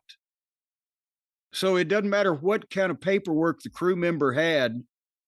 It's not covered. You can't do that. It's like, we think of the fucking guy at Kroger, right? The fucking manager of the bread aisle at Kroger gets pissed off at the fucking cashier, just goes over and chucks her over the goddamn counter. Well, even they both work for Kroger, they're not having to go to arbitration about that. Is this a whole nother fucking ball of wax here? Did you see Ricochet's since deleted tweet? Oh, yes. He's always got to jump in with his dick liquor and fucking put it in where it ain't belong and then delete it later. What did he tweet that he had to delete? The world is full of such pussies. Oh, well, he retweeted the article and wrote, "We live in a world of pussies." Yeah. And, well, pussies take their tweets down. Is that a step up from saying he's looking for attention? This cervical fusion. I don't know. We'll see. We'll find now, if Chris Dispenza comes down with skin cancer, we're really going to have a problem here now. Then he's really looking for attention. Yeah, I mean, we'll see what happens here, but obviously a lot of the listeners want to hear what you have to say because you've talked in the past so much about potential lawsuits, again, with fans. What does this say to you, if anything, about the state of AEW? Again, this happened a couple of years ago, but they drew it out for a while for whatever reason. But the state of AEW, and specifically Moxley seemingly being able to get away with anything he wants in that company. Well, this was needless. And, Moxley's probably going to say, at least in private, the guy told me I could shove him or whatever. But nevertheless, if you try to do shit with people that don't know how to work, it's going to look like shit anyway, which this kind of did, but it didn't add anything to the proceedings.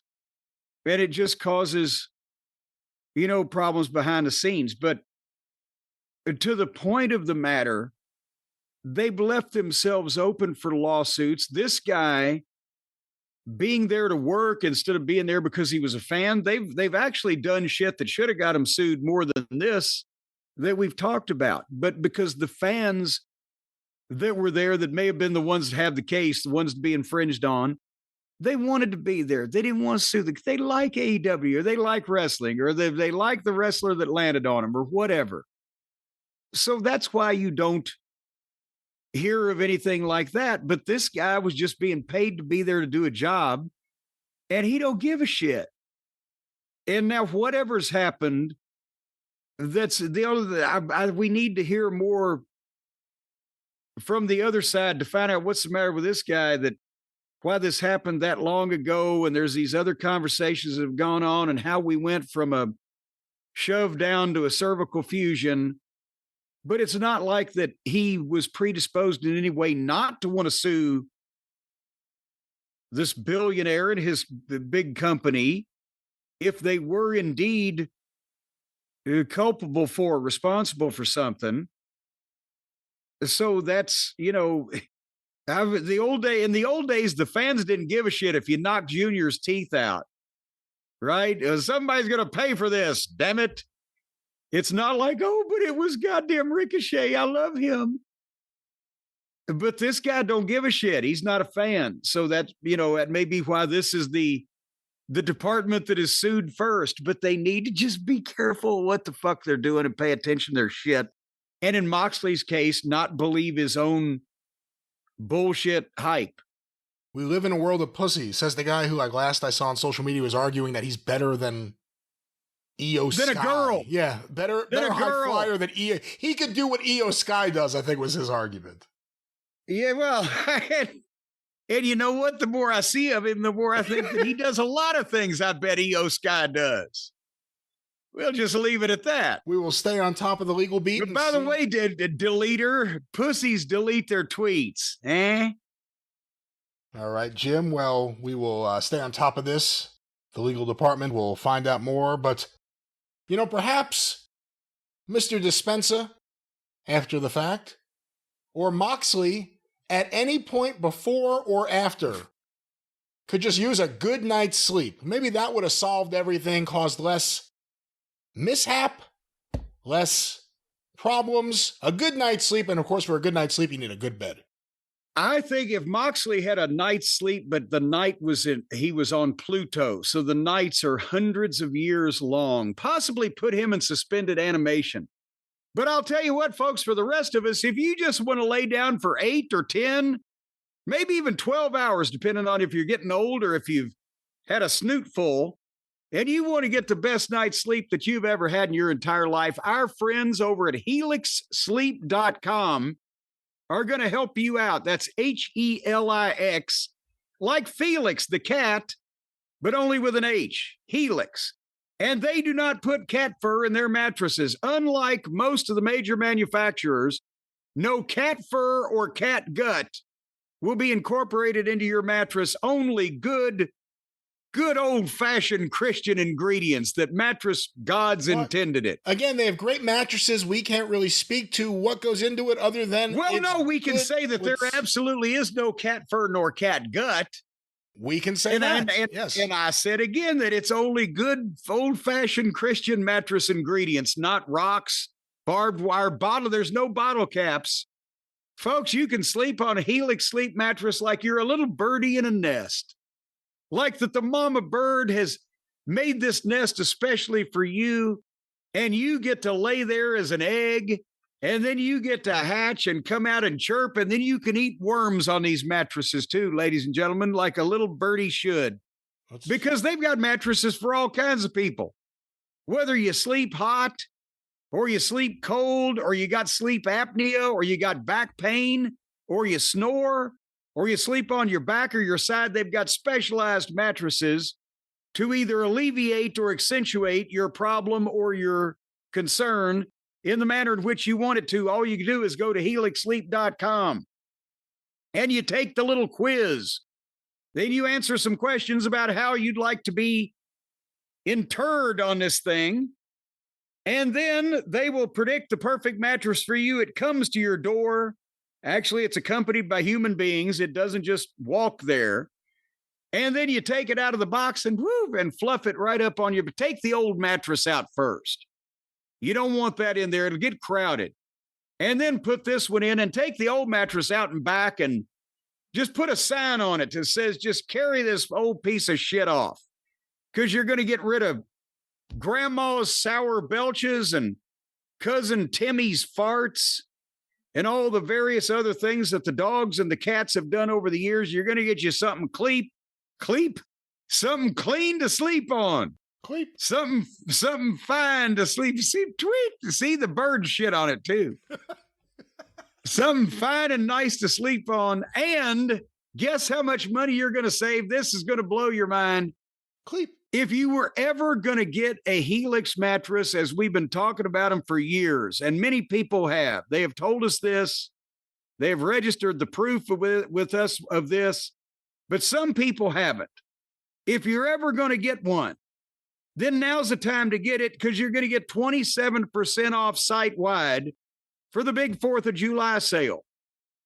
All you got to do is go to helixsleep.com/JCE. The code is JCE. That's going to save you 27% off site-wide. And it doesn't say just one mattress here. So if you get 5 or 6, you want to pass them out around the neighborhood.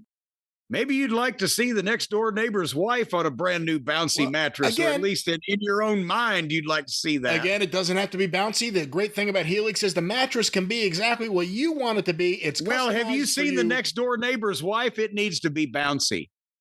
But you get 27% off, so you can buy them for the whole family or somebody else's family or people that you'd like to make part of your own family. They'll be indebted to you. Let's bounce into these great savings, Jim. Yes. helixsleep.com/JCE, the 4th of July sale between now and, and then 27% off site-wide for the Helix Sleep mattresses. Get one for the kids, for the old people, for the homeless bum down the street. At least he won't be sleeping on your front porch. That's where that big yellow stain came from. Just get them all up and down the street, and everybody can dive into one. helixsleep.com/JCE. All right. Helix Sleep, of course. They've been here a long time. We love them here in our house. Jim and his family love them over there. Check them out today. You love them over here. You love them over there. You're going to love them everywhere. They get the endorsement. helixsleep.com/JCE. Jim, This is my show. We've talked about a lot of things. I don't want to do too much about this, but there are things we need to discuss. Recent WWE TV. I saw a bit of it. You apparently watched a whole lot of it again. You can't stop yourself. You seem to have a problem.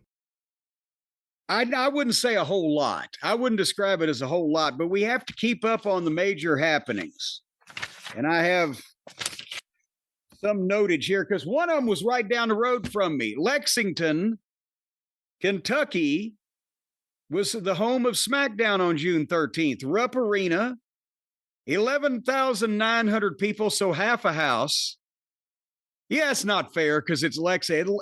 Rupp Arena is a ginormous facility to have in a place the size of Lexington, but they had 12,000 people, but that's actually legitimately right at 50% of capacity. When's the King of the Ring going to be over with? When do we get rid of that thing? When is that? What date does that happen? WWE has now embraced a lot of the things that I hate in AEW. Non-stop tournaments, non-stop multi-man matches, non-stop four-way matches. That was SmackDown was four-way matches. 2 men's matches, 2 women's matches, with the winners then going to the semifinals and the whatever, the King of the Ring. But again, how original! Christ on a cracker, we know you have to fill programming time, but Jesus, can you just regular matches? Just have 4 guys go fucking 10 minutes apiece in 2 singles matches instead of 4 guys in a 4-way going half an hour. Like, give me some fucking variety, anything. But it's every promotion. We're going to lead to a tournament by having a multiple man match, and then sometimes the tournament is full of multiple person matches.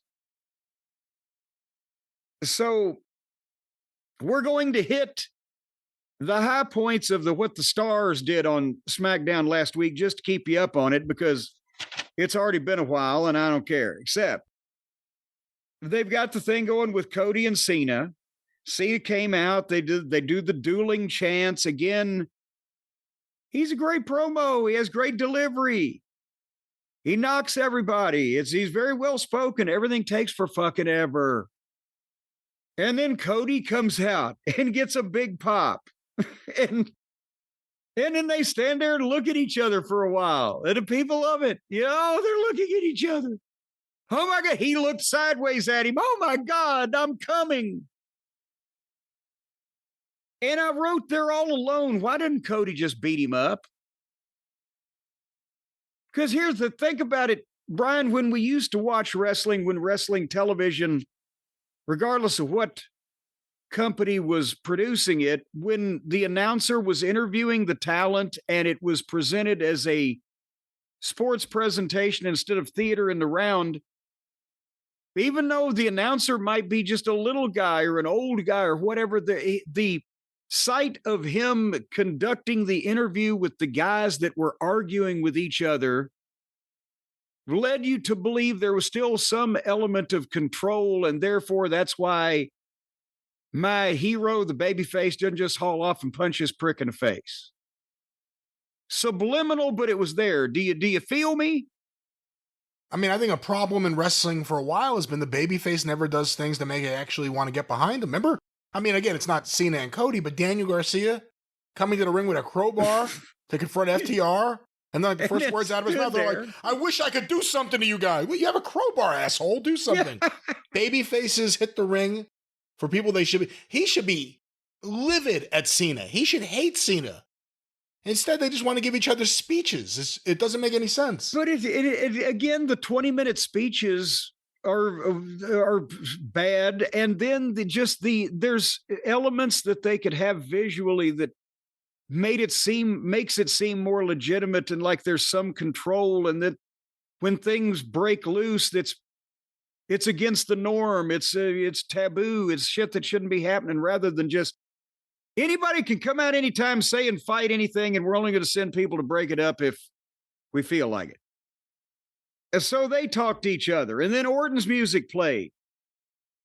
And he told Cena off and said he doesn't care who he has to go through, including Cody.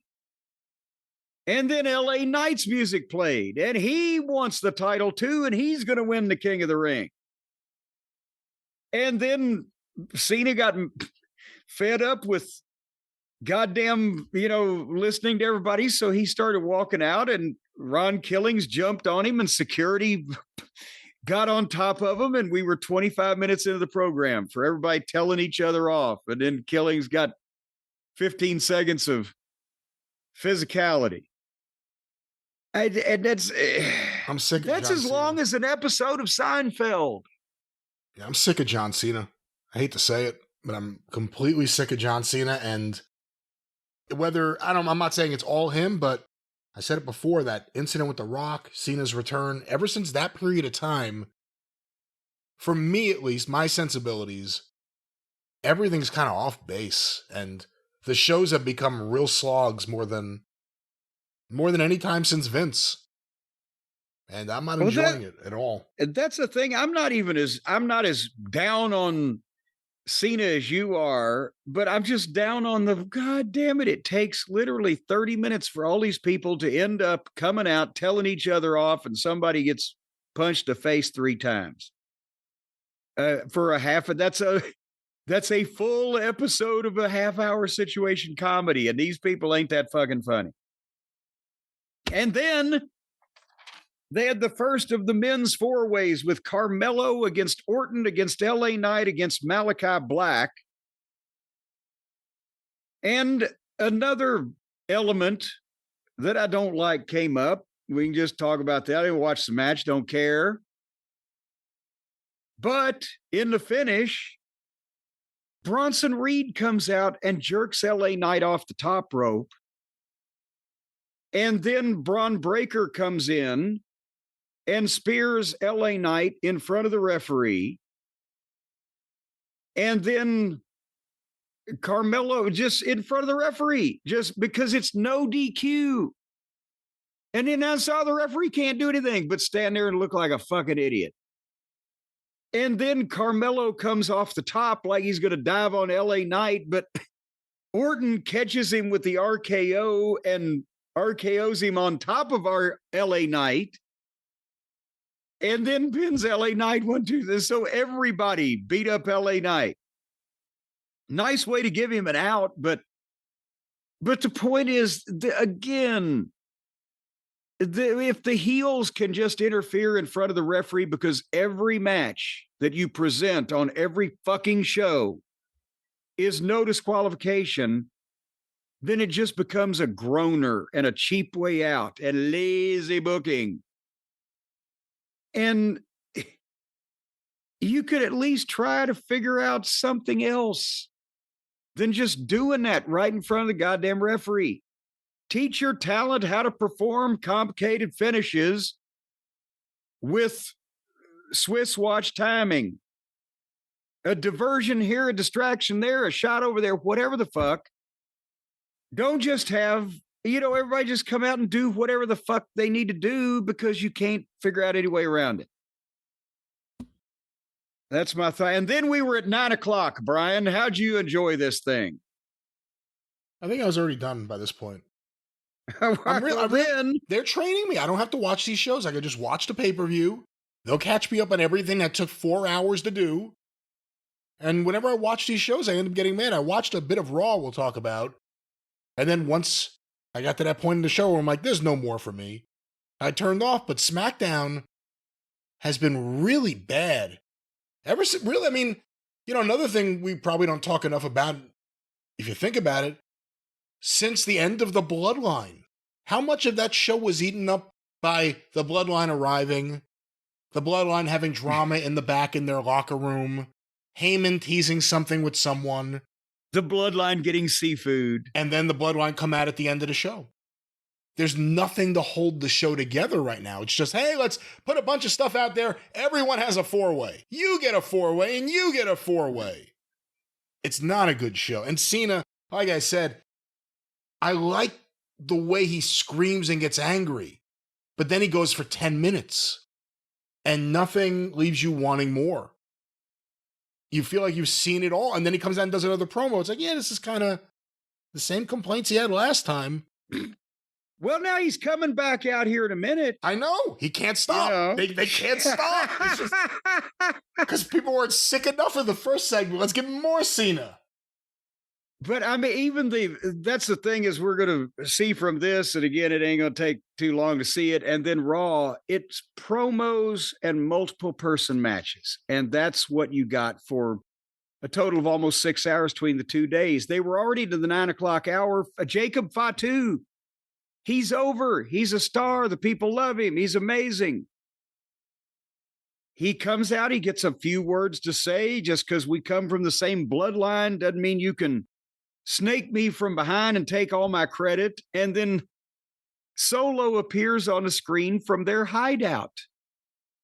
And he said, you were nothing until I brought you here and made you a star. And next week, I'm going to be ready to take you back. But I need to hear I love you, Solo. Because otherwise, I brought you in and I'll take you out. And then Fatu just leaves. and then we get a girls' four-way. And now it's 9:30. And then we get a girls' promo. And Naomi and Tiffy and the fridge. And everybody had a fake fight. And the Motor City Machine Guns against the Wyatt Shits. So honestly, let me stop you. Everything you've said since I told you I stopped watching the show, is there anything you could justify that would have been worth my time? No, that's what I'm telling you. The Machine Guns against the Wyatts. Oh. The Machine Guns are fine. The Wyatts are horrible. They went 100 miles an hour to complete silence. And they were so bad. And I mean, not just the gimmick is bad, but they were botching shit up, these guys. They made the guns look bad. And then they fucked up the finish and then beat the guns. But I mean, it was God almighty. They were falling all over themselves. And then we were at 10 o'clock. And again, that's 2 hours already. What the fuck? That's a long time to go to get there with just that, is what I'm trying to say. So then we got to the last thing we need to talk about. At 10 o'clock, Cena goes back to the ring and he's cussing. He says, truth has crossed the line. He's disrespected me too. He's gone too far. And the people are chanting, we want truth. And Cena calls truth out there. And then, like Mussolini, the fans go crazy, singing the songy. Cause it's a cult of, thank God they finally sent somebody out here I might want to listen to. So there comes Punk and Cena's dumbfounded. And this got the biggest reaction of the show. It must be, where were they? They were in Lexington, by God, is Punk country. And they did a good promo again. That both these guys can talk. And Cena took the chance to knock basketball and horse racing. And then Punk tells him off in a very verbose and creative way. And he got to plug Terry Funk and Harley Race and Bret Hart and Eddie Guerrero. But he said, you can't see me. I see through you and I always have. And that's the truth. And then Punk leaves. And Truth jumps Cena again and puts the STF on him. And Punk says, the truth hurts. And there's security pulling Truth off of Cena. But again, we said it's just 20 minutes through the promo, well done as it was. And then, boom, 20 seconds of action. And then we got a girls' tag and another men's four-way. And that was 3 hours. All right. So that's why we're not going into a lot of detail on SmackDown these days. Well, that was SmackDown for the 13th. A wonderful build to this wonderful nightmare show in Saudi Arabia. When is... So the King of the Ring is going to be on the Saudi Arabia Super Show or whatever? What? Well, they have a kingdom. Hold on, let me look up. When is King of the Ring? King. Are they going to have the Sheik of the Ring? Put your camel to bed. King of the Ring. King of the Ring. Where the fuck King is of the the actual? Ring. This is the history of King of the Ring, not this year's. Here we go. King of the Ring will be in Jeddah, Saudi Arabia, on May 25th. Wait, what? No, that was last year. Doesn't have this year's listed. Well, what are you looking at? Wikipedia. Hold on. Well, look at WWE.com. Wouldn't they be telling us where their goddamn... Let's see. Night of Champions. This will be... There's no date here either. Hold on. How can no one have a date listed? WWE.com does not have a date listed either. It just has the brackets. And this tournament looks like shit. Hold on. One more place I'll check. How about this? When is King of the Ring? King of the Ring, Saturday, June 28th. In Saudi Arabia. So yeah, it's gonna we suck. Got that to look it's forward gonna to. Suck. It's the Saudi Arabian show energy, which is always weird to watch during the day. It's a fucking tournament. Tournaments are fucking done. And see, now you're so negative. And it's you the ought to same be like me. people. It's the same people that it always is. It's Sammy. You ought to be like me and and try to find the good in everything and try to look at things on the positive side of things. Oh, look on the sunny side of life. I'm looking on the positive side. It's a Saturday afternoon. Hopefully by the time it's over, the Met game will start. That's the positive side of things. Maybe there's a 4 p.m. start on that day. But that was SmackDown. Of course, a few days after the torture of SmackDown every week is WWE Raw. Jim, let's talk about what you watched on Raw, which aired last night as we are recording. Well, I'll tell you what it was. Hold on here. I've got to find the proper page. They were in Green Bay, Wisconsin. And I think every time they build an arena, it's next door to Lambeau Field, because when I was there 30 years ago, we were doing TV at the old building next to Lambeau Field. And again, there's two news-making things, one in a negative fashion, unfortunately, from this, one in more positive. But otherwise, I mean, it's 3 hours. We got the Dominic and Liv Morgan promo, and then Io Sky beat both of them up. And then we got another girls King of the Ring 4-way. And then we were 45 minutes into the show already. But then here comes Gunther. And he does a promo, and they're booing him, booing over him as he tries to speak like they were doing with Dom. But I think they like booing Gunther a little bit more on his promos rather than just working with, Dom sometimes as they did, because he was so annoying.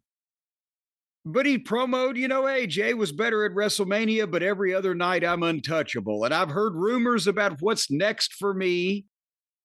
And the fans started chanting Goldberg because they couldn't even keep this secret. One would thought they could have put some kind of lid on this just for a couple weeks, but it's been out. But he said, no, not that guy, Seth Rollins. He's got the Money in the Bank contract, and I've got what he wants. And Seth said I was a target, so I'm right here. Seth Rollins, you want to fight? Here we go. And then they played Goldberg music. And the people blew because even though they had heard the scoop, they didn't know he was going to be right there, right then. And it got a big pop. And Brian, is it possible for a guy to look great from the waist up? What are you saying? Did you notice that? No. What do you mean? He looks great from the waist up, but he's walking crooked. There's some way or another that he's walking that you can tell that it reveals that he's a older gentleman with a history of injuries. I don't know what to say. You want the time to roll back, and upper body looked good, and he's got the face, but he was walking a little crooked. I'm wondering how good a shape he's going to be in for this thing. Well, again, an athlete, got into wrestling, he's had a lot of injuries. I just thought he looked like he blew up. What, coming to the ring? Yeah. I don't know. I think he can throw the fucking martial arts blows and the kick and everything without. I think he's feeling the effects of age, but he's got oomph. When he got in the ring and did the promo, he's got some oomph to him. And it was quick, which it needs to be, usually both in terms of matches and promos for Goldberg. But a few months ago in Atlanta, you started something with me and my family, and I'm going to finish it in Atlanta. July 12th, that Saturday night's main event. You're mine because you're next. Yay! Here's the thing. And then Gunther just looked at him, because what are you going to do? This is probably better as a network television attraction than it would be a pay-per-view match, because do you think the pay-per-view audience, which is the premium live event, which is the most current, the most devoted, I don't know they want to see this, because I think they probably like Gunther maybe better than Goldberg. But on network television, Gunther's, or not Gunther, but Goldberg's, maybe got an older fan base. I think that's a huge attraction for NBC to be able to advertise that name. I think so too. I actually think it's perfect for that. They got to hype it up. Part of it's on them. They got to get him on the Today Show, or they got to really hype up that Goldberg's going to be doing this. But he's a big name, and I think because WWE won the war and Goldberg pretty quickly went away to come back every now and then, people forget just how big a star he really was. And, WCW fucked that up, and some of the veterans behind the scenes really fucked that up. And then WWF fucked it up the first time because of Vince. Yeah. But now Vince is gone, so they can actually get something out of it. Yeah, well, they got something out of him when he came back and he beat Brock. That was actually one of my favorite short matches. That was a surprise, and the audience went crazy. And, I'm in the unique position where I like Bret Hart and I like Goldberg. I'm not influenced by either one of their problems with each other. I like them both.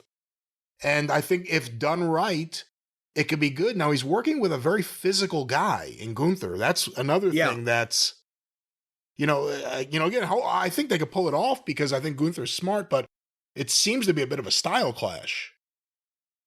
Well, actually, I don't think there is really. Bear me out for a second, because remember, we were hearing at one point that they may have been, before all of the Vince McMahon stuff blew up the news, whatever, they may have been looking to Gunther and Brock Lesnar. And I wanted to see that so bad. And I think based on what they've done since then, they probably would have put Gunther over. And that would have been a tremendous thing to get Gunther over, is to beat Brock Lesnar. This is the same kind of thing. Goldberg is not going to tell Gunther, don't chop me hard. He's not going to no, don't hurt me. Gunther is brilliant. He's a master at laying out a match that's perfect for him, but that also takes into account his opponent and what they do or don't do or whatever, right? I've said he's usually his matches make such great sense.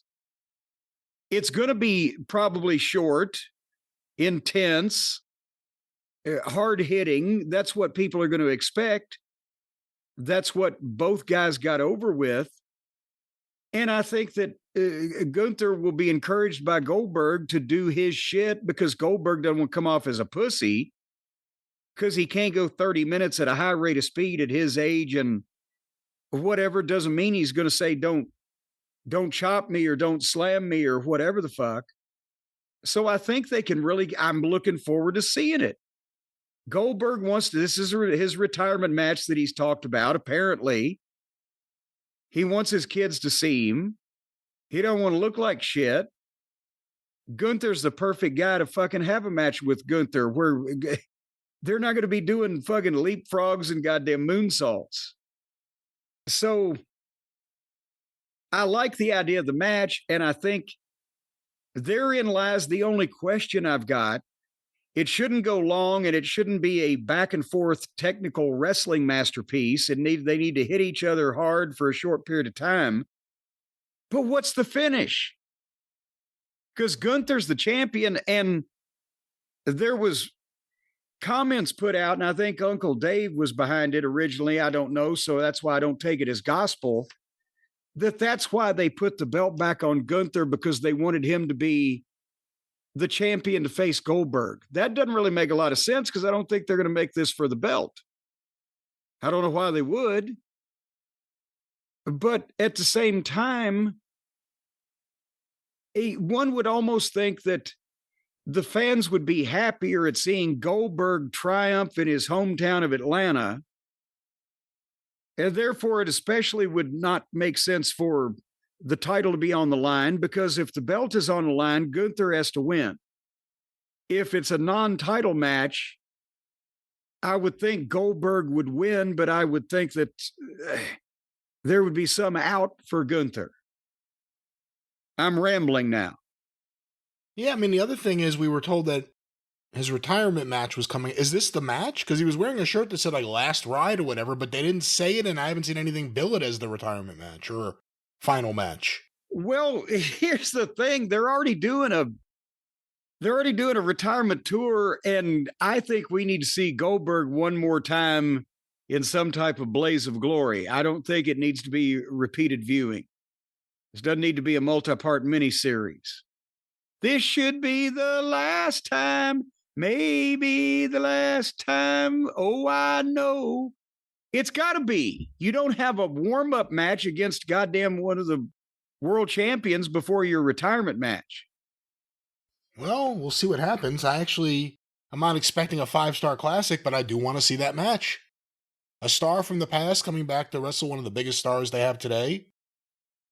I'm intrigued by it. If Gunther can be Johnny Valentine and fucking Goldberg can be Wahoo for about 7 or 8 minutes. Well, there's an important question. You say 7 or 8 minutes. Should it go that long?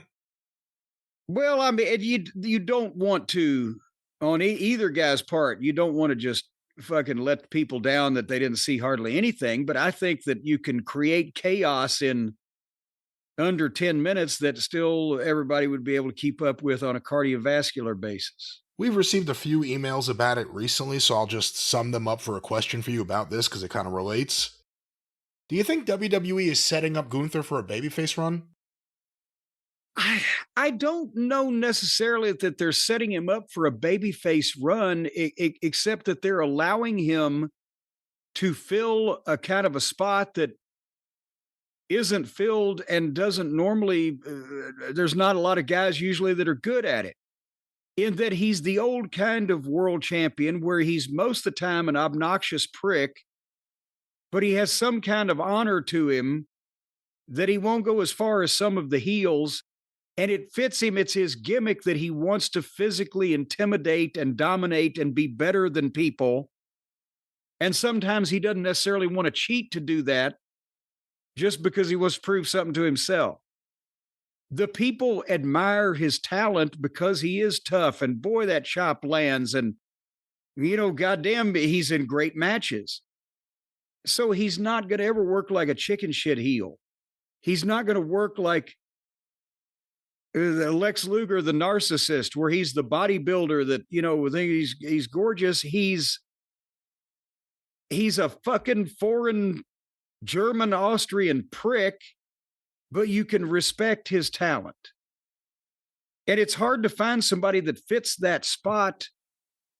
Well, you really can't find somebody put it in on purpose. It just has to kind of evolve that way, and they've recognized it, and they're going with it. So he could easily be the lesser of two evils against a really mealy-mouthed, obnoxious chicken shit heel like Dominic Mysterio. Because at least Gunther's a man. He's not like that fucking, you know, blah, blah, blah. Or, you know, whatever. You can find heels that have worse characteristics. He can be the babyface, but then he can try to goddamn disembowel Jey Uso in front of his children. And you're like, well, that motherfucker. It's very special to find a guy like that. So do you think he should be a babyface? At some No, I think not he right should now, just- but like within a year, should they make him a babyface? I don't think they really. The people will make him a babyface based on who they book him with. I don't know that anybody ought to ever actually just beat the fucking shit out of Gunther and have him sell like Ricky Morton, make him a babyface. I don't think that would be the way to go. I think you just start booking Gunther the way that, he could help somebody that he has respect for, that he's earned respect for, save them from a horrible beating. Or you could just start booking him with a hotter heel that people dislike more and give the people the reason to let him be the sympathetic figure. But I don't think you need to get juice on him and ruin his Austrian key to the city. That kind of baby face. All right. Well, we will see what happens with Gunther and Goldberg. But Jim, there was at least one other thing of note on Raw. I don't know what happened after a certain point because I stopped watching, but there was an injury. I know you've announced you stopped watching. I'll let the people know. Bailey and Becky did about a 15-minute promo, and there was another 4-man male King of the Ring match where the heels came out and just took over the match in full view of the referee, where there was no disqualification. And 18 people came out and fought. And again, I think that's the way you make people mad at the promotion, when it's just over and over. That no DQ, so that means the heel. Then why didn't the heels just come out 30 seconds into the show with a goddamn bazooka? If they can do it right in front of the referee anytime they want. But as you mentioned, there was one other thing, and this illustrates when we talked about the lawsuit against AEW and the crew member that was thrown to the ground by Jon Moxley or shoved to the ground and is suing because he had a serious injury, and people are looking at the video and they're going, well, that looks like bullshit. Just because these goofy ass wrestlers take all these insane bumps through furniture every week on television doesn't mean that you can't just get hurt just fucking up, right? Remember, Rhea Ripley separated her shoulder being run into the wall, but actually running into the wall on her own in a working way from, might have been Becky Lynch a while back. I can't remember who it was. Well, in this case, this is to the point where people were asking if this was a work. Like, oh, did they just write her out because she's good at? No, this would have been the most horrible work in the history of works, and nobody would have cleared this idea to get out of the goddamn finish room to do it this way. Liv Morgan has a match with Kairi Sane, and they ring the bell, and literally in the proper usage of that term, which everybody uses that word, but literally, this is literally the way the word should be used. Literally the first movement of the match. Liv goes for a thing and Kairi Sane ducks under it, and as Liv turns around, she goes for kind of a drop toe hold on Liv Morgan, where Liv will go face first, chest first, belly first, whatever, face down to the mat. And Kairi Sane was going to have the legs. And as soon as Liv went down and caught herself on the belly flop, she grabbed her arm and she winced in pain, and she rolled out of the leg lock and rolled to the floor. And you saw her go down and be, leaned up against the barricade and holding her arm. And then they go back to shooting the ring. And then I think you might have seen one more quick shot of her, but then they go back to the ring, and Kairi Sane now is like, what do I do? She's running, hitting the ropes and firing the people up or whatever.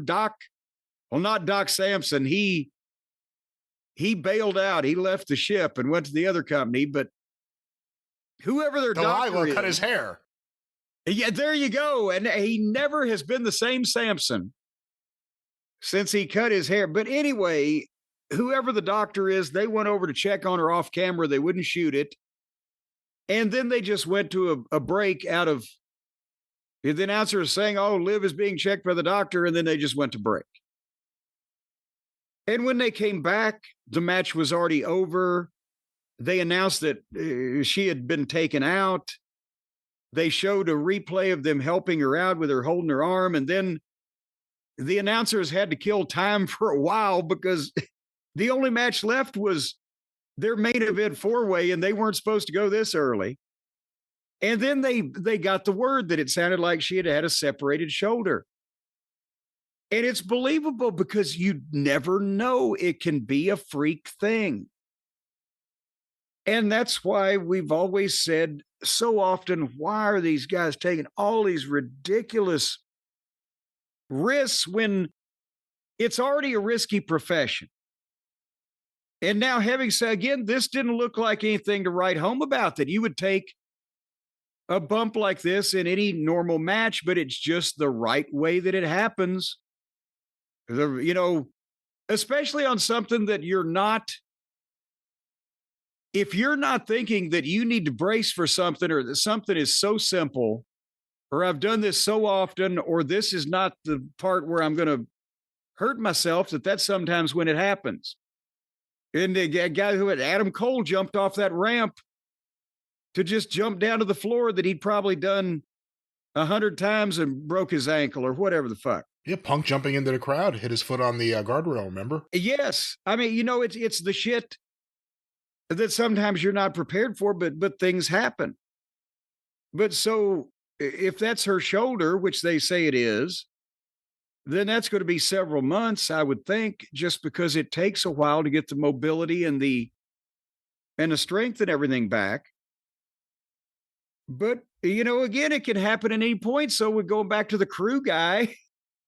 He got shoved down on the floor. He wasn't even taking a bump in a ring that he was prepared for. Sometimes innocuous things, that's what killed him. You never know. But this was neither person's fault. This was just something that happened. Because I don't see how you could have guarded against this. I've never seen it happen that way before. Yeah, we talk so much about stupid shit and stupid injuries that happen because of stupid shit. This is legitimately like one of those injuries that happens because you're a professional wrestler, period. No one did anything wrong. She landed on the mat. The commentators are right away trying to say like her elbow, but it was clear to me that it was her shoulder. And then she immediately rolled out and held it. They went to break. Well, I think when they were talking about the elbow, it could have been a hyperextension. It wasn't like she hit the elbow, but see, when you go to with your hand, what probably popped her shoulder out was when she hit the mat just at the angle she was going and put her hands down and braced. Remember when Randy Orton, who had a history of shoulder issues and separations, he was doing his pound the mat thing, and he used to do it with his fists down rather than his forearms. Oh, that's right, yeah. And there was a match, he's doing that, getting ready to jump up and do his thing, and he pounded his fist on the mat and fucking dislocated his own shoulder. And so the thing is, you can do the same thing athletically 100 times, and on 101, your ankle, knee, shoulder, elbow, wrist, joint, something may give out. And in this case, it was probably the angle that instead of hyperextending the elbow, it jarred the shoulder out of socket at the joint up there. But that, again, yes, I just talked about Randy Orton being able to do it, but this girl is 125 pounds. So let's say you run into an oak tree with a Volkswagen. Volkswagen's probably going to come out the worst of it. But if you run into a fucking 8-foot Christmas tree with a Volkswagen, it's going to run over it. That's why I talk about the girls with the furniture and off the balcony and everything. You still have less muscle mass to protect you, less body weight, less thickness. And, so what did they say about Bruno Sammartino when Hansen lost him on a slam? If he hadn't had a neck that thick, it might have paralyzed him. So anyway, we wish Liv Morgan the best. And then he trimmed down after that, actually, if you look at him, after that point. But Yeah, I guess that's the saddest thing. Yes, well, and a lot of times after injuries, in some cases, you have to trim down, or as you age, athletes, they have to get lighter to carry less weight to put less stress on the joints. But in some cases, it's a help, and some it's a hindrance. But like you said, get well soon, Liv Morgan. She's been one of the highlights of this show.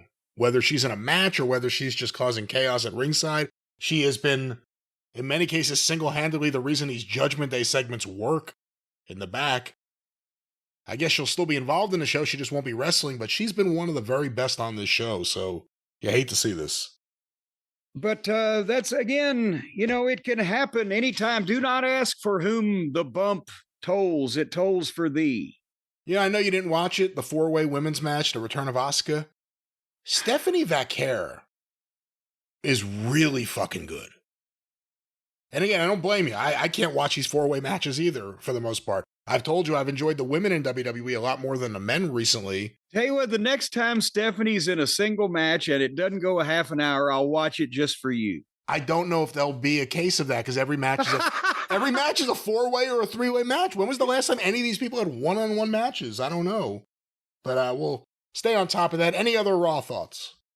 Well, only that, again, the main event is just, it's going to be Jay and Cody in the semifinals, the King of the Ring. So that'll be somewhat interesting just to see what they do. But it's just Heyman's guys come out and in full view of the referee, fuck shit up. And then other people come out and interfere in the match in full view of the referee. And then Jay ended up winning it after a couple of splashes. But so it's not even a heel fuck, but it just makes the referee look incredibly ignorant when in 80% of the matches, he just has to stand there and watch people do whatever the fuck.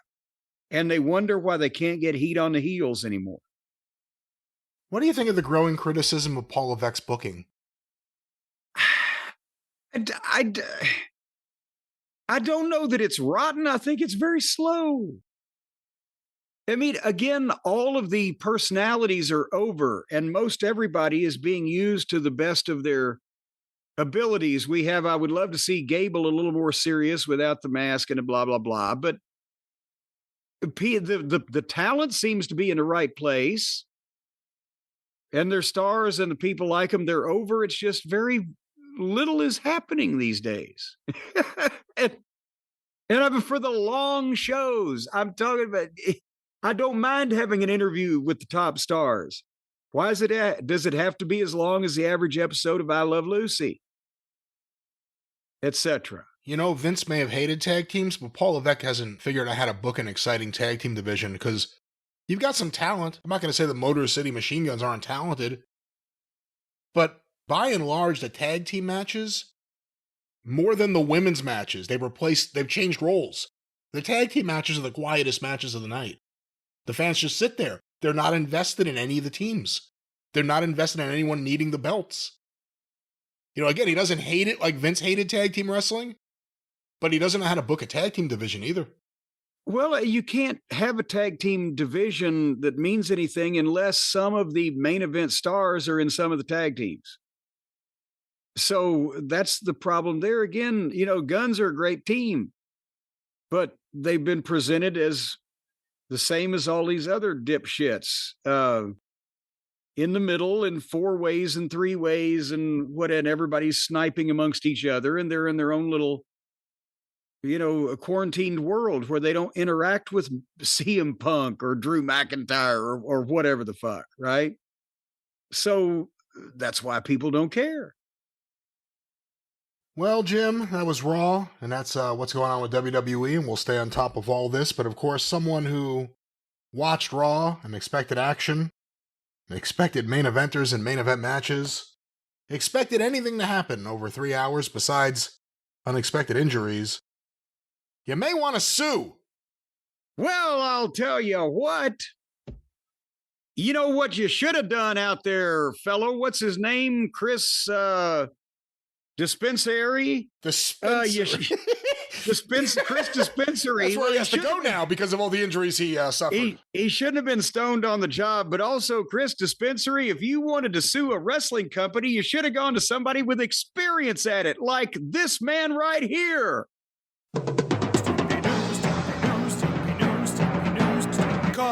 Stephen P.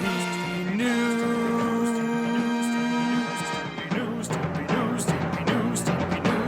If you need to sue.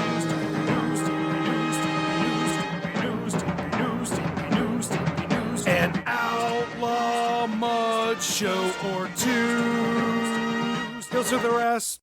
Yes, ladies and gentlemen, Stephen P. New at newlawoffice.com, 877-50-STEVE, has experience suing that very self-same wrestling company and others of the same ilk and people of a variety of ilks all over the country.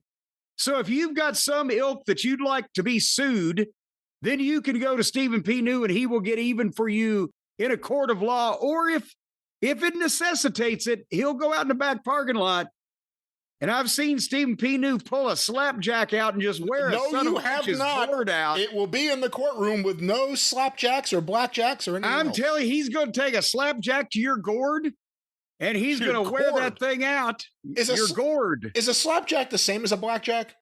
A slapjack is a blackjack, except all slapjacks don't have to be black, but a blackjack would have to be black. But see, but I'll tell you what, you taught me. he will take it to your gourd, and after he finishes taking a slapjack to your gourd, he'll take it to your watermelon. But folks, one way or another, he's going to beat the shit out of some fruit right in front of you until you come up with some money. And then he's going to turn around and he's going to give it to his clients. Stephen P. New, newlawoffice.com, 877-50-STEVE. He can be heard in all of the deposition videos of Colin the Weasel Thompson on the Arcadian Vanguard YouTube channel that have been placed there and are continuing to be placed there. He's cross-examining. He's very cross on a cross-examination. Many people are in slack-jawed wonder at the incredible cross-examining that Stephen P. New is doing of certain weasels in the legal system, and you can hear it at Arcadian Vanguard, and you can experience it for yourself if you need some sorry son of a bitch got even with in a court of law. That's right. From slackjaw to slapjack, Stephen P. New, 877-50-STEVE. Get even with Stephen, newlawoffice.com.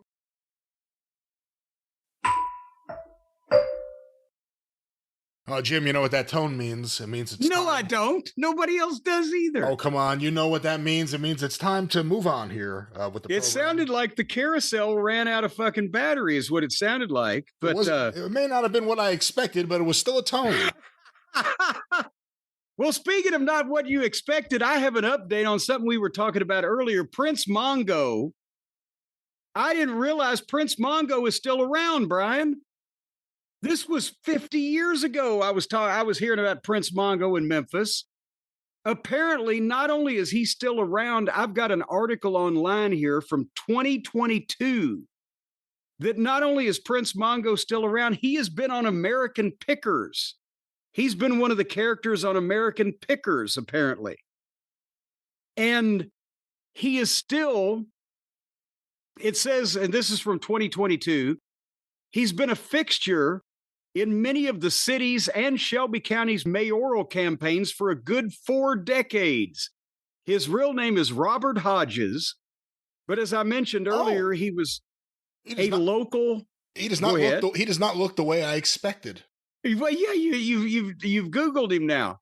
Yeah. He was a local character who claimed he was from the planet Zambodia, and he ran for mayor of Memphis in 1978. Apparently, at that election, he got 20,000 votes, a little under 10% of the entire hall, which may have turned the tide of the election in favor of the winner, Bill Morris. And in 1991, his candidacy may have helped Willie Harrington become the new mayor of Memphis in similar fashion. And Harrington is one of the ones that Lawler was running against in a different year, I believe.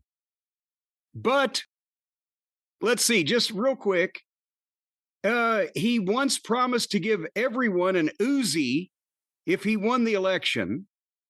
He's been known to call for things like public hangings. Jesus. He has been known to claim that he is a 300 He is a 333-year-old alien from the planet Zambodia and has insisted on this in both political campaigns and hearings with the Memphis Alcohol Commission. He's been telling this story for quite a while. It can get elaborate. He says, I'm here on a mission to save Earthlings, and I will in due time, he said in 2000. The Earth is self-destructing. And when the time comes, I'll save a few people and take them with me. People don't realize how much I've already saved them from. I saved them from the earthquake, tornadoes, hurricanes. I've used my energies to divert those things. But apparently he used to run controversial nightclubs. In 1984, Prince Mongo's Planet attracted young revelers and constant complaints from nearby residents. Its lawsuit-riddled existence received a damning blow in 1992 when tragedy struck and two inebriated teens had a fatal motorcycle crash. After this and the ensuing multi-million-dollar lawsuit, the authorities paid close attention to the club, which folded in 1995, but he acquired a castle-like structure named Ashler Hall and turned it into a club known as the Castle. But he was in seriously hot water with the authorities and neighbors for underage drinking and various public disruptions, often of the nude variety. And his neighbors apparently are upset at him. Of course. Because he has signature debris in his front yard, including a bunch of clotheslines with a permanent underwear installation, and traffic cones.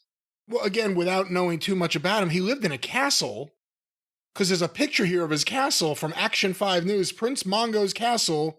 Yes. Not his to give away. Well, that was Ashler Hall. That's the nightclub, the second one that he closed down, but he had to turn it over to a businessman because it was in dire state and he didn't really own it. And but yeah, the neighbors also, he said he was not upset that the neighbors were disturbed. I don't care how they're disturbed. I'm disturbed that they've ganged up against me. And the neighbors say they're afraid to come out of their homes. I have depending on what you want, I have some audio potentially. Well, because I've never heard him speak. So well, I have two things here. One of them appears to be some kind of television special. The name of the video is A Visit with Prince Mongo. Mongo interviewed in the early 1980s. And then there's another one on Instagram here. I have it. That's a video. The Legend of Prince Mongo, Memphis's most mysterious icon. And it appears to be on some public access sketch comedy show where everyone's in an outfit, including him, but I'm guessing with him it's not like an outfit for the day, it's just his Mongo outfit. What do you want to hear? Well, either one, because I'm just looking at another description from the Daily Memphian. This is from April this year. He's 78 years old now. He's sometimes been known to appear in court wearing green body paint, wearing goggles and a silver wig, sometimes with a bone or a rubber chicken around his neck. Oh, they got to bring him in as the father of Mr. Iguana. No one alive today has ever seen him wearing shoes. And so, yeah. That's what it says. Out of nowhere. What the fuck? Yes, no one alive today has ever seen him wearing shoes. There isn't a man alive who has seen me. Oh, and posters. The posters advertising his mayoral races have become collector's items in homes and pubs. Oh, let's play some audio. This is the early 80s television thing. Let's see what this is. Memphis. We weren't just told by him. When Prince Mongo announced Skylab was going to fall in the city, the police believed him and cordoned off some of the streets. When he ran for mayor, he came in fourth in a field of 6. Many of his fans and followers believe when he visits hospitals, he can heal the sick. Now, some people think Mongo is just a little bit spacey, and he agrees. He claims that he's from outer space, from a planet called Zambodia, which he still calls home. When I just got back from the planet, I was gone for about 6 weeks. We live next door to Prince Mongo and have for the last 3 months. Just always very nice. He's always a gentleman to us. We'd like to use his pool, but we're afraid that something from outer space might get us if we go over. Prince Mongo's earthly home is located in a really nice section of Memphis. While some of the neighbors have nice statues to help enhance their lawns and landscaping, the prince's front yard looks like a permanent garage sale. It is always piled up with a half a dozen or so old automobiles, one or two of which work. Well, I think he's the biggest mess ever was. But the mess I saw on the outside was nothing compared to some of what I was going to see on the inside. At the door, I was greeted by one of Prince Mongo's earthling followers, who ushered me in to meet the prince. Prince Mongo? Hi, Spirit. How are you? My name's John Barber. Very pleased to meet you. My pleasure, Spirit. After greeting me, the prince introduced me to some of his Zambodian in-laws. This is Monrovia, one of our hands. He's pointing to literally like skeletons wearing wigs. These are his in-laws. Ancestors from the planet. The piano is Princess Bianca. And over here is Genevia. She likes ducks. That's Spirit Nello. Where's the rest of Nello? Well, that's the only thing. She wanted to be here right now. The rest of her is in another place. She just wanted to come here as a head? That's all.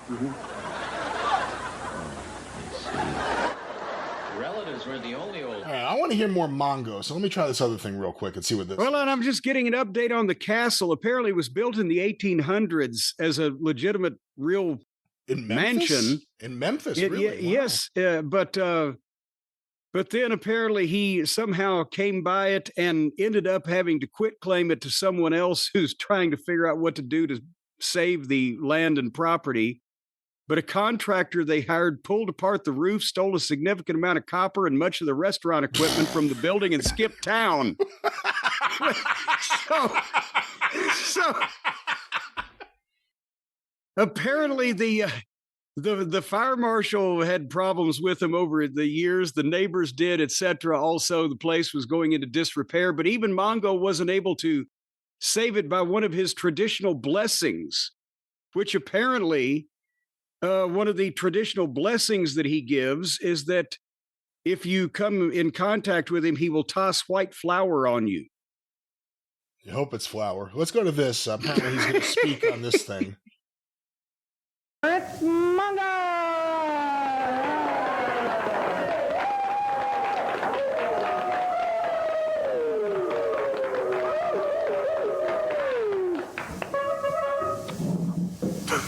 First, I want to recognize the fact that the greatest hit of all times took place with the Thriller.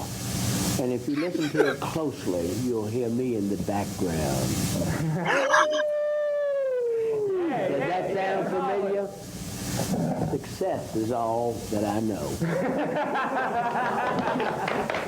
As far as the DJ or the oldest disc jockey or whatever he may be at the end of the table. He may be the oldest, but he is by far the worst. Let me stop it here for a moment. He's from Memphis, so you never know. He may have watched a lot of Sputnik Monroe in 1959. But if he didn't, is it impressive to you when people in the real world come up with their own gimmicks and they're not wrestling fans? Well, and he sounds a little like Dr. John, the Night Tripper, doesn't he? Like a little New Orleans vibe going on there. He's got a whole gimmick. And Zambodia, by the way, is 9 light years from Earth, just if anybody's planning a trip. He did not look the way, or he does not look the way I expected now or then. In the 80s, he just appeared like a drunk frat boy or something wearing like a costume. Now he looks like a white George Clinton. Yeah, he's got a weird thing going on. And the neighborhood he lived in this video looked like Lawler's old neighborhood. Like it was a nice neighborhood, and then all of a sudden, and I know because they showed the house on videos for anyone wondering how I would know that, but then they would go to his house and it's just a junkyard. All right, well, this has been the Prince Mongo section. We'll see what more we can find out about a sudden fascination here on the show. But Jim, let's get some questions before we get out of here and get some songs. Yes. Let me find some questions. Here are questions. Questions. These were sent to CornyDriveThru at gmail.com from a variety of folks. Let's go to this. This question was sent. I guess this is a tragic one, but I committed to it. This was sent. Oh, for Jesus Christ. Now, what is this, a dead dog dedication from Casey Kasem? This was sent to CornyDriveThru at gmail.com from Mike in Richmond, Virginia. You have free. I didn't think it was going to go the direction it did. I saw the first thing. I said, oh, let's see what this is. You have frequently commented how Eric Bischoff had a striking resemblance to a television personality, John Davidson. Yes. During the Monday Night Wars. A tragic incident occurred at the Beverly Hills Supper Club in Southgate, Jesus Kentucky. Christ, the Beverly Hills Supper Club fire. How does that tie into... My God. A tragic incident occurred at the Beverly Hills Supper Club in Southgate, Kentucky, May 28th, 1977. No shit. There was a catastrophic fire that evening that killed 165 people, injured over 200. What is interesting, the lead act that evening was indeed the aforementioned John Davidson. My question for Jim, who is a proud Kentuckian, what are your memories of the Beverly Hills Supper Club fire? Thank you for taking my question. No, that as soon as you said the Beverly Hills Supper Club, I'm like, wait, what? The Beverly Hills Supper Club was this fancy, like a dinner. Remember when it was all the rage? And they still have one here in Louisville in the area, Clarksville, Indiana, Derby Dinner Playhouse. But like you see dinner and a play, and it's Bob Crane was doing that kind of thing when he was murdered. He was doing a different thing on camera when he was murdered, but yeah. Well, when he was murdered, but he was appearing in those type of things. Dinner theater and the Beverly Hills Supper Club, and it was a fancy swank place, and people dressed up, and it was expensive, and it sit on the side of. They just said what was the suburb of Cincinnati? What town did they say? Here, Southgate, Kentucky. Southgate, which is. Northern Kentucky is right across the river from Cincinnati. And I've talked about Aunt Lola. When I was a kid and my mom would take me up to visit Aunt Lola and Uncle Tommy, they liked to go fishing. My mom liked fishing. We would go fishing at a lake near there, and we would drive past the Beverly Hills Supper Club. I can see the sign in my mind today. And as I said, what you heard by the report, there were hundreds of people in this thing, and it caught fire and burned and was horrible and led to reformation of the fire laws and the public fire marshal statutes and just lawsuits out the yin yang. And I remember driving past the goddamn place after it burned, when it just burned as fuck. And I had no idea that John Davidson was there that night. Are we blaming him for, was he in some way culpable in this? That was somehow how this listener pulled the whole story. I thought it was a Bischoff question. And then. Well, yeah, but yeah, I actually saw the place before and after, before it burned and after it burned. And it was huge news and a big deal. And if you look it up today again, it was. I don't know how many years it took them to resolve all the shit that went on and the lawsuits and everything. All right. Well, there was that, but at least Bischoff was nowhere around. He wasn't even there. Yeah, it has nothing to do with Eric Bischoff at all. All right. Well, that was the John Davidson question. Jim, let's get another one here. This one was sent to CornyDriveThru at gmail.com from No Name Attached. WWF took over in the 1980s, arguably reusing their same program that they had for decades of the babyface champion and the revolving door of heels. Hogan had the very best heels in the business to work with, and that had no small part in his success, from Piper to Orndorff to Bossman to DiBiase to Savage. However, the more I watch the older territories, the more I conclude that Jerry Lawler was arguably a better heel than any of them, which leads to my question. How successful do you think it would have been if Jerry Lawler, and it says and Jimmy, I'm assuming it means Jimmy Hart, and Jimmy Hart showed up together as a new evil duo to destroy Hulkamania in the WWF in the 1980s? Oh, good Lord. Would Jerry have gotten over as a genuine top heel? Would he be more successful than either Piper or Savage in that role? Do you think he would have failed? Thank you for answering my questions. I'm 25 and still learning the more extended history of the business. The answer is there's a lot of things going on with that question. Right off the bat, yes, Lawler was a better heel than a lot of those guys in terms of being a ring general, calling a match. Nick Bockwinkel said Jerry Lawler was the best ring general he'd ever worked with. He was better as a promo, getting you interested, making you believe, getting heat as a heel, verbally, whatever. But no, it wouldn't have worked because the style of the territory and the Hogan push, the heels had to be bigger, for one thing, than Lawler. DiBiase was an exception. His work was tremendous, but also he had, Virgil and et cetera, and a lot of thing, and the gimmick that Vince came up with personally. But you could, without Lawler's genesis having come, the people in Memphis saw him graduate from tag team heel to single heel to defeating Fargo and becoming the guy to drawing big houses for several years and facing NWA world champions.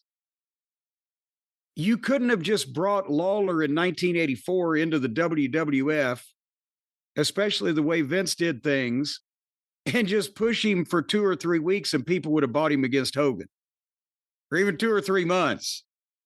It was a completely different style in the ring. It was a completely different presentation.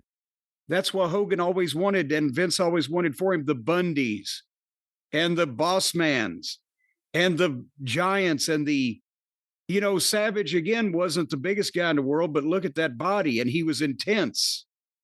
So it was just 2 completely different things. By the same token that, to be honest, Hogan wouldn't have worked in Memphis, even 1984 Hulk Hogan, on a steady basis, because it was too one-dimensional. He didn't get the juice and do the wild angles and do the things you need to do to keep people coming back every fucking week in the same building. It was seeing the superhero cartoon character in your big building once a month, if that. Just because of a variety of things, the presentations, the styles, and Lawler got over better in the WWF in 1993, 94, working with Bret Hart, because then they were in the same size. And with Lawler having had time to get over and get some heat as an announcer, people were more familiar with him, but he was just still, at that point in time, Lawler was 45, so he was still able to do physically in the ring a lot of what he had done in his younger days. But he could still, he could work with a guy like Bret because they were a similar build and size and et cetera.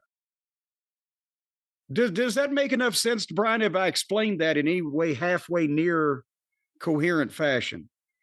It's 2 different things in 2 different times, 2 different places, 2 different eras with different presentations. Well, that's the interesting thing. When Lawler came in 92, 93, but 93 is when he became a real performer other than hosting primetime. The heel he was with Bret Hart was different than the heel he was for anything else he did in the company, because he got really kind of goofy and embraced it. All the stuff with Doink and whatever else. Yeah. Kiss My Foot match, all that shit. But the Bret feud was really good, but that was still a more silly cartoon version of the King Jerry Lawler. Like the King Jerry Lawler in Memphis, there was a real guy, Jerry Lawler. Yeah. And he's the King Jerry Lawler. Here it was just the character. Vince liked his one-liners on Brett or on Stu and Helen. But if we're talking about just using Jimmy Hart because his name was thrown in there, when Jimmy Hart came in right before WrestleMania, so we're talking the spring or the end of winter, 1985, Jerry Lawler at that point, what would he have been there? And again, it's a different kind of promo. It's not a live studio setting. Not that Lawler couldn't do it. I'm just saying, in terms of getting yourself over as a newcomer, it's a different thing talking to Mean Gene or Ken Resnick or eventually just standing there by yourself in front of an image of your logo. It was so weird watching Terry Taylor like cock-a-doodle-doo while standing in front of a giant thing that says the Red Rooster. No one's holding a mic there. It's just like, all right, I got something to say. But anyway, Lawler then in 85. Well, that's the thing also is that at that time period, if you had Lawler come in and try to start cutting the promos that he was capable of, it couldn't be really just that canned stuff that you mentioned, but also he would have had to have, by the very nature of Lawler as a heel, he's got to have the babyface off balance. He's got to get a heat on the fucking guy. Hogan wasn't selling that big for anybody except every great once in a while if Bundy splashed him. If it had been Memphis and Lawler was the heel and Hogan was the babyface, Lawler would have been fucking on him every goddamn week. Because you build the heat, you build the personal issue, and finally, you make the people pay to see the babyface triumph. Vince's from his father, his whole philosophy was the complete opposite of that. You establish your babyface superhero and you rotate the heels through, and nobody really ever gets one over on the babyface. They get a little peck here and there, but he almost always wins until he really wins. Whereas in Tennessee, the babyface didn't win until he goddamn really won. And so I don't see Lawler out there doing angles where he's pile driving Hogan every fucking week. It just, no, it was completely different presentations. And like you said, the Lawler with Bret Hart was a little bit more like the Memphis Lawler, but by that point, he's in his mid-40s. He knows Vince likes the one-liners and everything. He's going to do that. He's not going to be in the 1979, 80, 81 Lawler that's taking these ginormous bumps and bleeding and getting everybody fucking over. All right, well, that answers that question. Let's get another one here, Jim. This one was sent to CornyDriveThru@gmail.com from Jack. Big fan of the show. With that being said, Jim, if you had to pick a favorite match or event from your time in Ring of Honor, what would it be? Well, I mean, I would think a while for favorite event that may have been, of my time in Ring of Honor, may have been something that we did in New York while we were visiting. I don't know, but I would have to say my favorite Ring of Honor. I had two favorite Ring of Honor matches, and they both happened the same night. We did that show in Toronto, and the same night that Davey Richards had a Ring of Honor World title match with Tyler Black. The tag team title match underneath was the Briscoes versus Chris Hero and Claudio, the Kings of Wrestling, in a Street Fight Rules match. And Davey and the future Seth Franklin Rollins had what I thought was the state-of-the-art modern indie wrestling style match where they just beat the piss out of each other, but in an athletic way. And the Briscoes and the Kings had a heck of a tag team street fight, even with a fire extinguisher spot and tying one of the baby faces by his neck to the ring post and all that other shit that I actually walked through with him before the show, and they did wonderfully. And that was my favorite two matches, I think. There was another one with the Briscoes and Rhett Titus and that lion sack of shit Kenny King, where it was one of the Briscoes at Atlanta at Center Stage. One of the Briscoes and Rhett Titus were both bleeding and had a fucking hell of a 1-2 exchange, and the people were going crazy. That one was a good match despite Kenny King being in it. There were and several of the New York title matches I thought were very good also, but those are off the top of my head, some of my favorites. Jim, our next question sent to CornyDriveThru at gmail.com from JC in San Francisco. Gimmick infringement. Just listen to the last Drive-Thru segment where you mentioned you'd be a journalist if wrestling hadn't panned out. Knowing your interest in photography, did you know longtime Courier Journal photographer Bill Luster? He recently passed away. Got the chance to meet him at a workshop in the early 2000s. He was a very nice man and a legend in the photojournalism world. Also, speaking as a full-time journalist for the past 25 years, you made the right choice, finding employment elsewhere. Here's a second question here, but do you know who Bill Luster is? Well, actually, no. I hate to hear that he died. I didn't even know he was sick. But no, honestly, because, see, the thing is, think about our various ages. I assume I'm a little bit older than the writer here. And I don't know who anybody has worked for the Courier Journal over the last several decades are, but when I was a kid, I used to know all the columnists by their names and knew some of them actually from meeting them when I was a child or whatever. But I'm trying to remember, they had an aerial photographer for the Courier Journal in the 1950s, and it was not that gentleman. But I have a picture of Castle Cornette here, right as construction was almost finished, from about 1956, that my dad had taken from the photographer, the aerial photographer, in the helicopter and blown up, and we've had it on the wall, but I can't remember the daggum guy's name. God dang it. And he did a lot of famous photography in the 50s for the Courier, but can't remember his name. Another question here from JC in San Francisco. As for my wrestling question, what happened to the Warlord's push in 1986 Crockett? I remember he got Baby Doll as his manager and was getting pushed in squash matches. The last I saw of him was a match versus the Midnight Express, where he kind of manhandled both Dennis and Bobby before Bubba knocked him out with a roll of quarters. Yes. That was the last time I remember seeing him. Did Dusty just lose interest in having yet another Road Warrior lookalike? Thanks as always. No, it was the other way around. He wanted to help him. See, when Warlord came in 1986, he was like 6'3" and 325 pounds, solid granite. I mean, you could lay your hands on him like if you were in a match or whatever, and you couldn't feel any fat whatsoever anywhere.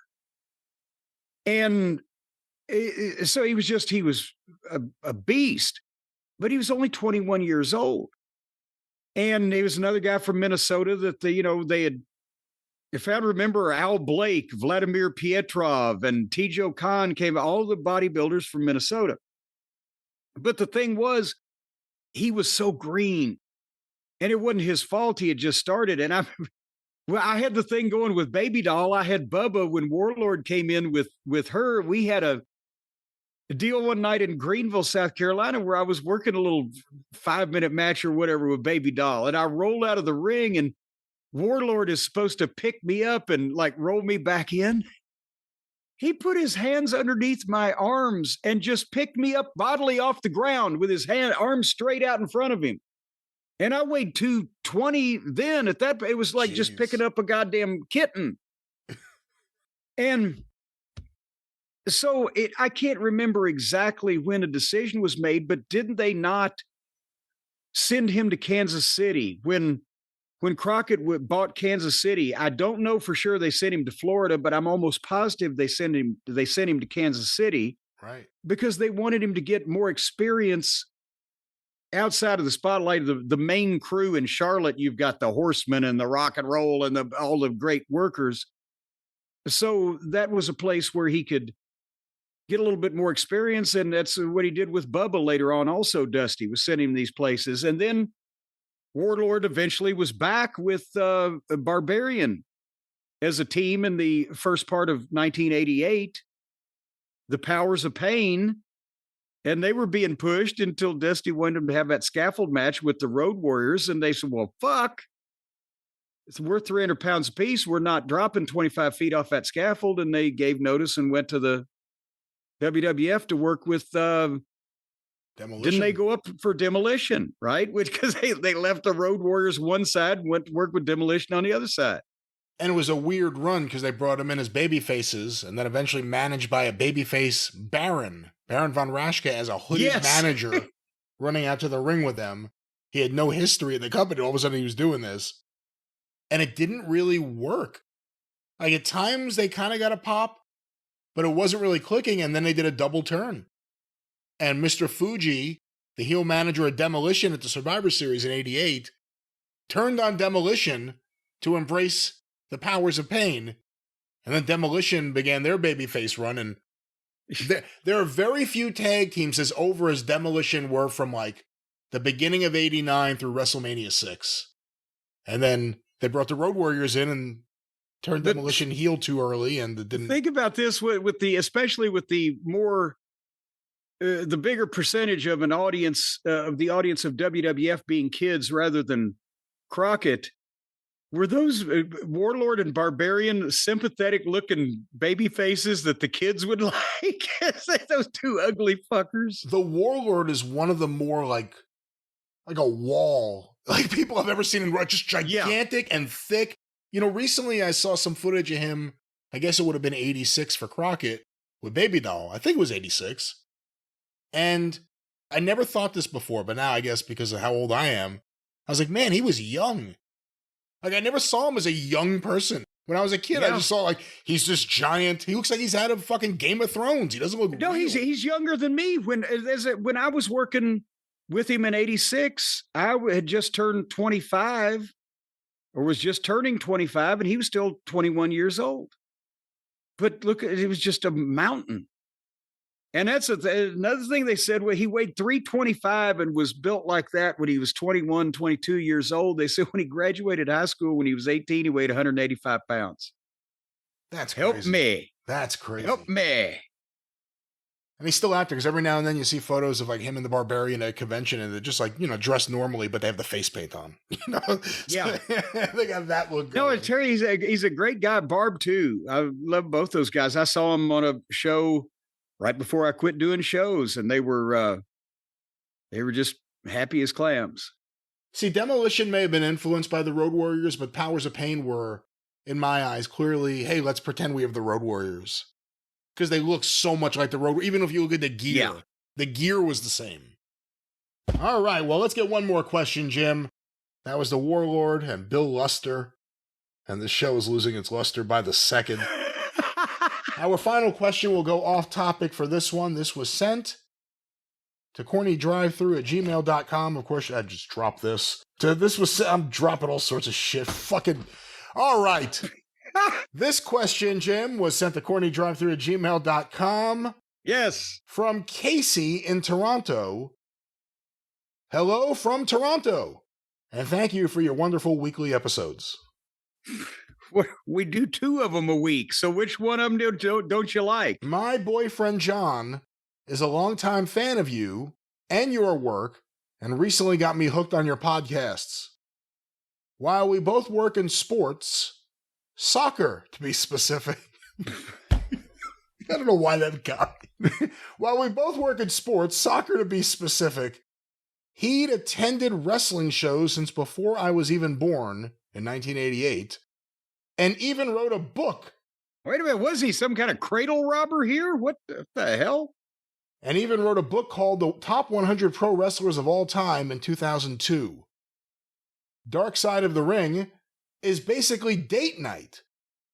And we also enjoy rewatches of the separate eras he and I would have been watching the most growing up. Dark Side of the Ring is a date night, and we really enjoy watching cats be beheaded. As mutual fans of Wendy's and their cheeseburgers, we were curious, which Frosty do you prefer? Chocolate or vanilla?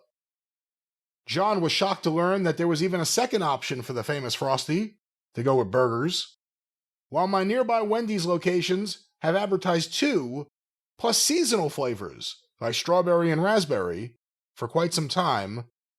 This got us curious about your Wendy's preferences beyond the burgers. Thank you for reading, and I can't wait to hear your reaction.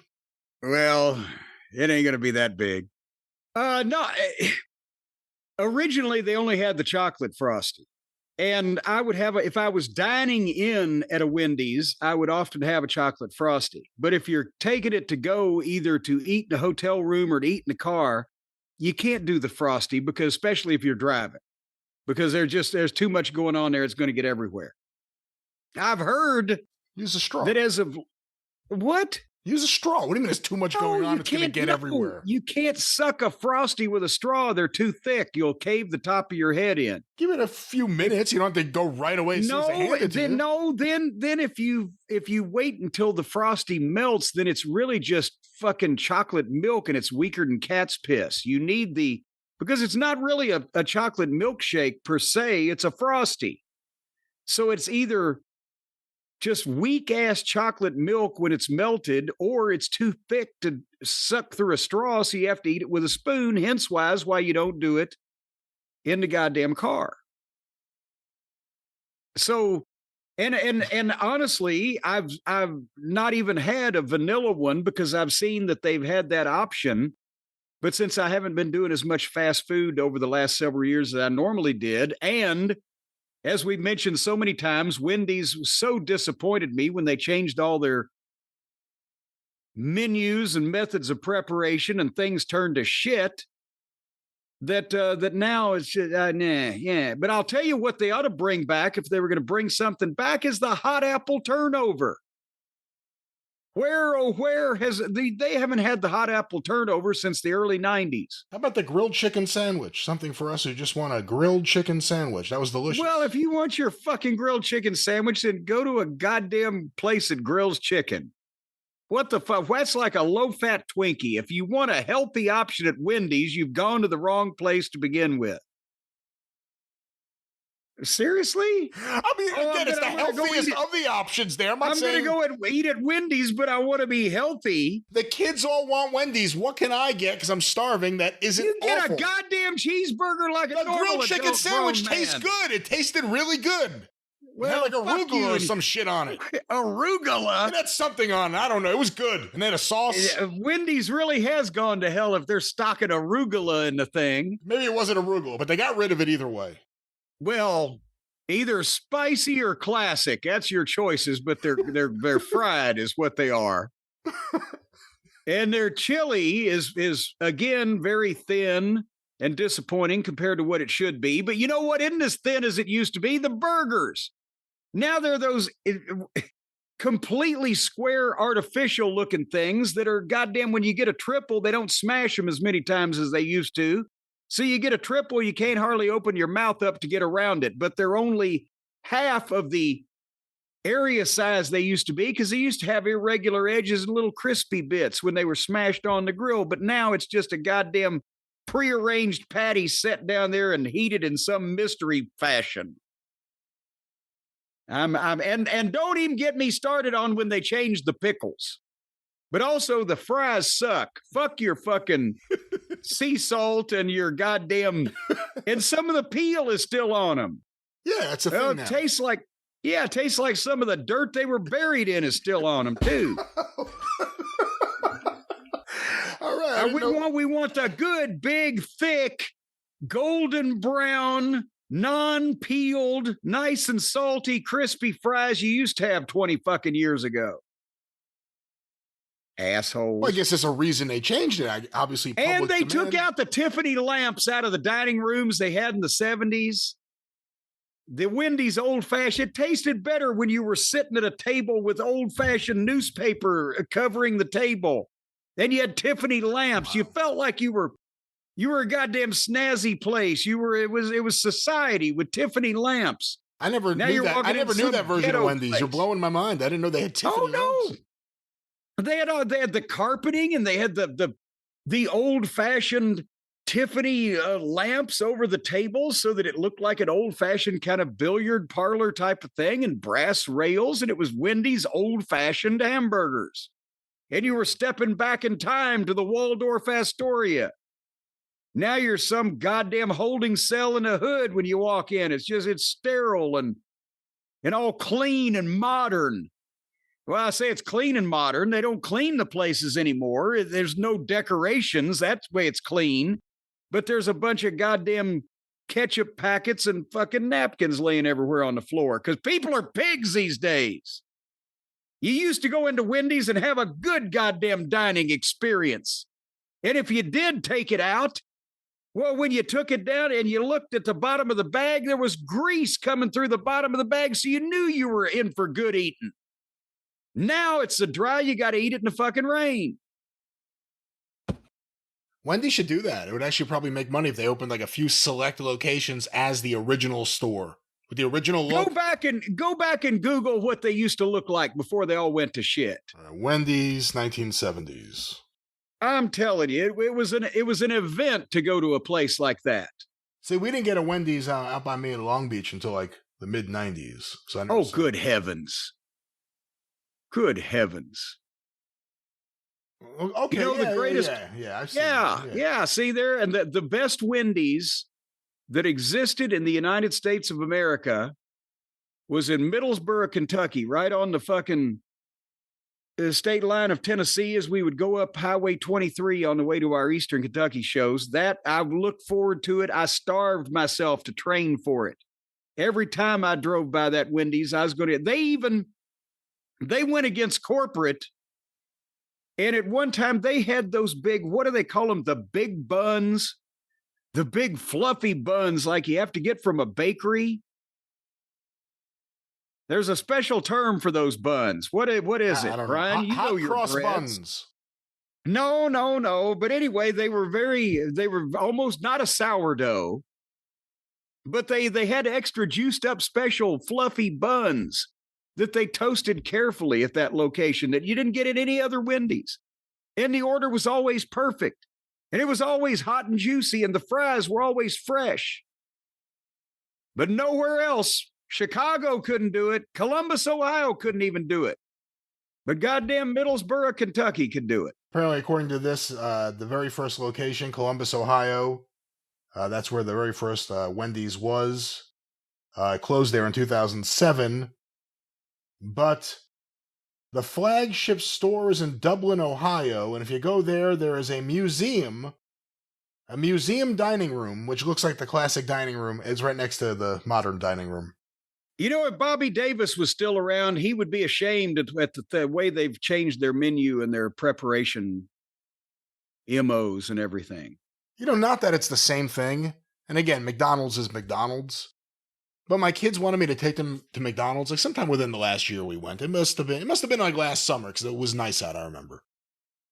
And it was, you know, again, it's not Tiffany lamps or anything, but it used to at least kind of be fun. Again, I was a kid, but still just, it looks so sterile now. It just they have the playroom next to it, the playground and all that stuff. And color and just characters. And now it's just everything is bland. It's like walking into bland. All right, well, let's end with you. Yeah. Talking about Speaking of bland. Frosties. What about your thoughts on vanilla milkshakes? It's a vanilla milkshake. I mean, you could drink it, but there needs to be some flavor. I'm more of a strawberry person because chocolate gives me a little bit of the heartburn. Hence, I said vanilla. I like strawberry. Well, there's really nothing there to the vanilla in a shake. I like vanilla ice cream, but I like to put a little Hershey syrup on top of it. You got to balance these things out. Why can't black and white live together peacefully? Well, again, they can. Wendy's now has vanilla and chocolate, although you ran down every single other thing on their menu. It's just a matter of time before you try one of those. With that, ladies and gentlemen, the drive-thru is closed.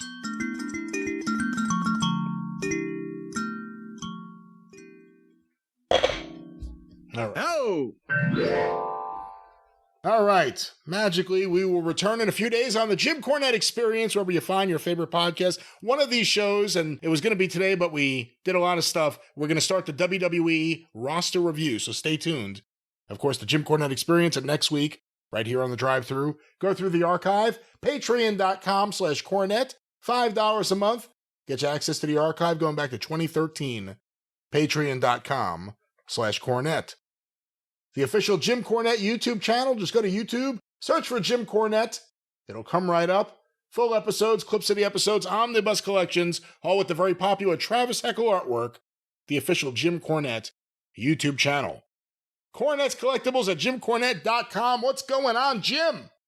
I just wanted to say thank you again to everybody who sent condolences for Hotchkiss Featherbottom and his family about his mother passing away. It's now been about a week and a half, and he is coming back to work and getting back in the swing of things. And we're going to be starting to fill orders again on the weekend, this coming weekend, the 21st, 22nd, etc. at JimCornette.com. So start buying stuff again. We're back in action. That's right, at JimCornette.com. Of course, listen to the wrestling news each and every day wherever you find your favorite podcast. No clickbait, no paywall. Get your wrestling news without opinion from the Wrestling News, thewrestlingnews.com, wherever you find your favorite podcast. The Drive-Thru is brought to you by the Law Office of Stephen P. New, 877-50-STEVE. Get even with Stephen at newlawoffice.com. Listen to The Experience for cast media updates. More to come. Again, 877-50-STEVE. But until The Experience in a few days and next week back here on a Drive-Thru, for Jim Cornette, I'm the great Brian Last. Tally-ho!